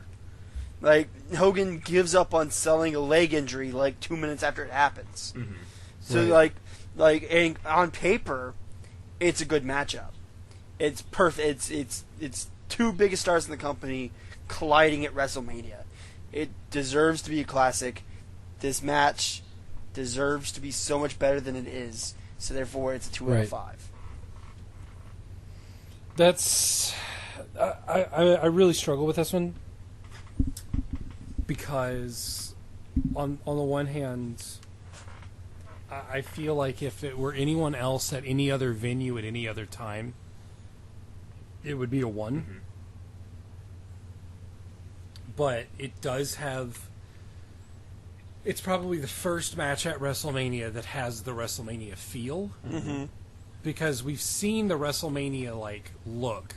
Like, Hogan and Bundy have the WrestleMania look. Hogan and Andre have the WrestleMania look. Mm-hmm. This is the first match that has, I think, the WrestleMania feel.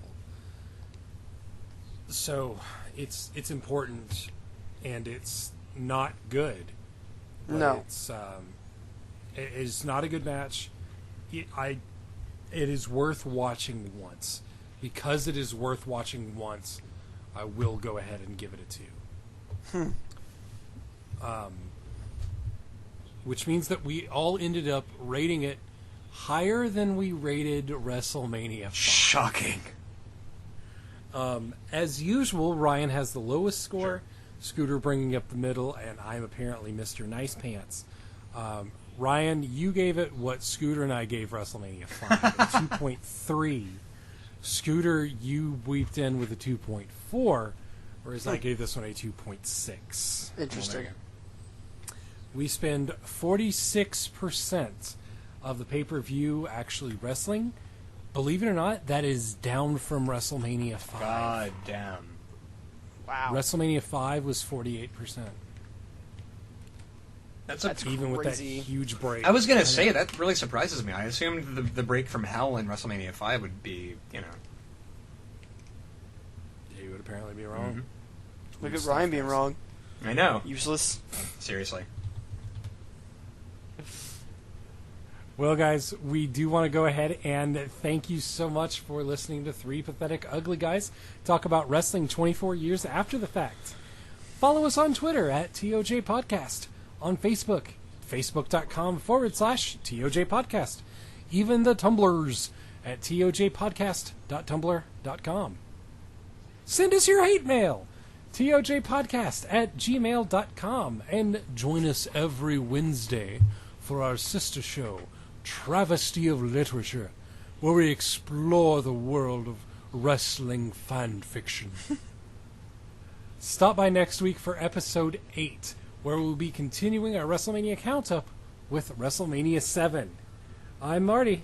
I'm Scooter. I'm Ryan. And remember, WrestleMania 7 will have over 100,000 brothers and sisters. Join us, won't you?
Oh, is it? Well, it's $3.90 in our. Oh, someone just got. Hey, yeah, corrected on like let's have that. podcast. Let's have Christine on the podcast instead Yeah, of Ryan. Christine, go ahead and bring her on instead of you. Listen, I don't know who gave that hot dog looking motherfucker permission to define wrestling well into the 1990s, but that person needs to be torn limb from limb. I think we just got her stinger. That's all she had to say. She just literally just did basically a mic drop. Yeah, but please don't, because it's very expensive. It's very expensive. I can't afford more. Oh no.